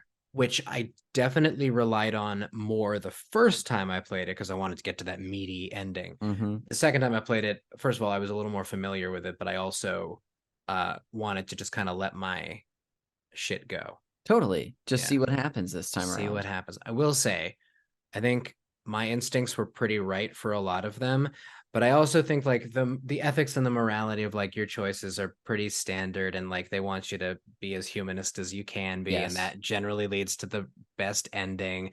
I think I've learned over the years that if you have the option to kill or not kill somebody, it's generally better to not kill them. You get Yeah. more information out and you can usually kill them later. And if you were always supposed to kill them, then you'll have a chance to kill them. And, Yes. anyway, so all that to say, like, it's hard to make the wrong decisions. Yes. Some, at least I've found. I know you Totally. can. Yeah. Yeah. That makes a lot of sense. Yeah. The second fact that I have for you, I have titled, Now That's What I Call Research. We talked a bit about like you had mentioned often how authentic the world and the game felt to you when it comes to representing at least what society would have been like, in Greece at the time. Now, in order to most accurately represent society during the Peloponnesian War, massive amounts of research was done. The team wanted to capture the essence of the time and place as best as possible. And so for Odyssey, Ubisoft hired a specialist with a PhD in ancient Greek history. They also worked with historians in the UK, Canada, and Greece. And to top it off, I guess that the development team, or at least some of the team, I don't know if everybody went because it's probably hundreds of people, even visited Greece during the development of this game. And in order to get a better sense of the country and its climate, they took a 10-day tour of Athens, Sparta, Delphi, and Crete, and some other areas. So they like really went heavy on the research and which it sounds like it paid off from what I could tell Yeah. from you. Yeah, it sounds, I mean, that's really cool. I don't know that I knew that there, and I imagine that this is at the front of most, if not all, Assassin's Creed. I don't know when they started doing this, if not at the beginning. Yeah. I know they did it at Odyssey, and apologies for the engine that just went by. But I don't know if you heard it or not. But anyway, I've seen it in all the games I've played so far. That that it was built by a team of diverse identities and backgrounds, etc. And I think that that's really cool. And I do think that especially with Odyssey and Forward, that's definitely apparent. Yeah. Um, even in something as basic and hopefully obvious at this point as being able to choose uh, a character's gender, Yeah. especially like which was improved upon, I think, in Valhalla. That Eivor, you can choose for Eivor to be, Eivor is the protagonist in that one, for Eivor to be either male or female, or have the game sort of choose for like switch and choose for you Oh, based. that's right. It's Yeah. very interesting. But so I don't remember if it's consistent. I think there might be a couple of like slips or whatever, but I Mm-hmm. do think Eivor is supposed to be non-binary in general. Gotcha. I don't Okay. remember. I don't quote me on that. Anyway, so yeah, that's all really cool. It regardless of how things play out, the intention and the effort placed on accuracy and on authenticity is really impressive and admirable, I think. Yeah. I wanted to include that, and I was glad that it ended up being something that was like appreciated by you. That'll do it for the Fact Me by Your Game segment, and I'll lead us into the final one of the episode, and that is the game recommendations. Now, John, this is the time in the podcast where I make my one forced connection to the movie Call Me by Your Name, where I'm going to treat Assassin's Creed Odyssey like your passionate summer fling that you had in Italy that's unfortunately is not going to work out. So, in order to help you get over this heartbreak, which is exactly how I describe it, I'm going to present you with a few potential flings, some other games that each have something in common with Assassin's Creed Odyssey, to help you get over that heartbreak. What do you say? You open to Oh finding yeah. love again? Yes. Oh, I think my heart is open. I'm ready. Very good. Well, I've got three for you today. The first of which is if you like your ancient Greek setting, but you somehow need it more violent and more fixated on the mythology than actual ancient Greece, I'll recommend to you a game you brought up that you've been trying to play, God of War, the original Yeah. one. Now the God of War series, at least 2018 and Ragnarok, they're focused more on Norse mythology. But these games, I would wonder, it'd be worth doing a little research into the PlayStation Plus tiers that they Mhm. have available to see if any of these games are available. I would hope that they would be, but no guarantee. So that's my first recommendation for Yeah. you. Is playing with Kratos in the first God of War. The second recommendation for you is if what you took away from this game was you love an open world RPG, that is your thing. But instead of being, focused or based in history, you want yours based more in fiction. I'll recommend to you a game called The Witcher 3. Do you know this Oh, game at all? I know of it because of the Netflix series, which I haven't watched, but I hear people enjoy. Yes, this is, I mean, it's a game I've admittedly never experienced, but only hear fantastic things. I also recommended the Horizon series, which is Mhm. different than The Witcher, but could scratch a similar itch. And I think for your PS5, I think finding a copy of, even if it's just a PS4 copy, those games are not, especially the first one that came out, I don't know, 6 years ago, is a lot cheaper. But that's The Witcher 3. And your final recommendation is if instead of what you do in Assassin's Creed, and I am being reductive at this point, if instead of being an assassin and killing people, you'd rather live a life of finding out and discovering how people died and documenting that in a sort of a mystery setting, I'll recommend to you a game called The Return of the Obra Dinn. which is a game where you play as I don't know if it's a researcher or what, but you board this ship called the Obra Dinn, which had disappeared years and years ago and is mysteriously washed ashore, and all of its crew are gone. And you essentially, through a special ability, are trying to determine how everyone died, who killed who. You're solving the mystery. So again, if instead of killing, you want to find out how people died, then this is your game. I'll go Cool. ahead and close us out with just repeating those recommendations. We have the original God of War, The Witcher 3, and Return of the Obra Dinn. John, that'll do it for the game recommendations. And then I'll Thank actually you. bring us, you're so welcome, to the end of the show. So before we go and do whatever plugs for whatever we'd like, thanks again for taking the time to do this today and bringing on Assassin's Creed Odyssey. This was so much fun to hang out and get to chat for a bit. Oh, this was awesome, Connor. Thank you so much for having me. When I looked at the episode lists Yes. on Instagram, I see a lot of games I played in childhood, whether it's, you know, Game Boy games like the Pokemon ones Yeah. or Nightfire, for example. I thought to myself, Jesus, is a game from 2018 really going to fit this bill? And the more I thought about it, the more we talked about it, the more I was like, Yeah. yeah, if the theme is really nostalgia and a game that holds a special place and time in your life, honestly, I really think that this is the one that maybe holds the most special place. So Wow. it's really cool to get to talk to you about it. Of course, and I'm so glad that it ended up working out for you that way. I think like you were sort of getting to, this show often the games that people bring on are from childhood, not all the time, but often because it's such a ripe time. But I'm glad that a more recent experience fit the bill for you as well. So on our way out, is there any social media or anything you'd like to plug that I could put in the show notes? Sure, yeah. I wish I had stand-up shows and whatnot to tell people to come to, or a podcast of my own. But for now, why don't we just say I'm a little less active on Twitter, but my Instagram and Twitter are both Jon Hess 1005. It's Jon, not John. Important Hess distinction, folks. 1005. Yeah. I don't know who John Hess is, but sure, he's a really nice guy. He's you with a goatee, and he's even nicer. Yeah, Well, not Jewish though. yes, of course not. No, Well, that could thank be you only one. again for coming on, John. I'll go ahead and close this out with some plugs of my own. The show art for Call Me by Your Game is done by Glenn J. If you've seen the art for the show, it's fantastic. Check him out on Instagram at Glenn with two N's.jay to see what else he's up to and see his other great works of art.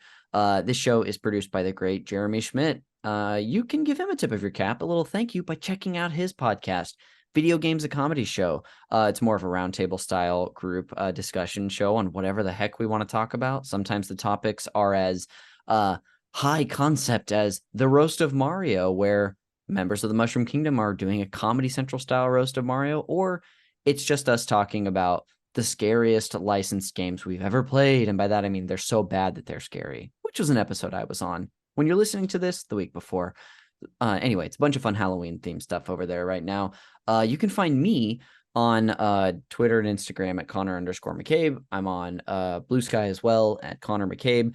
I have not streamed in a while, so don't expect it anytime soon, but I'm over at twitch.tv/cons is cool 69 if you want to follow me there for the next time I do find the time to stream. And then lastly, I talked about it up top, but check us out on Patreon. We're over at patreon.com/supernpcradio.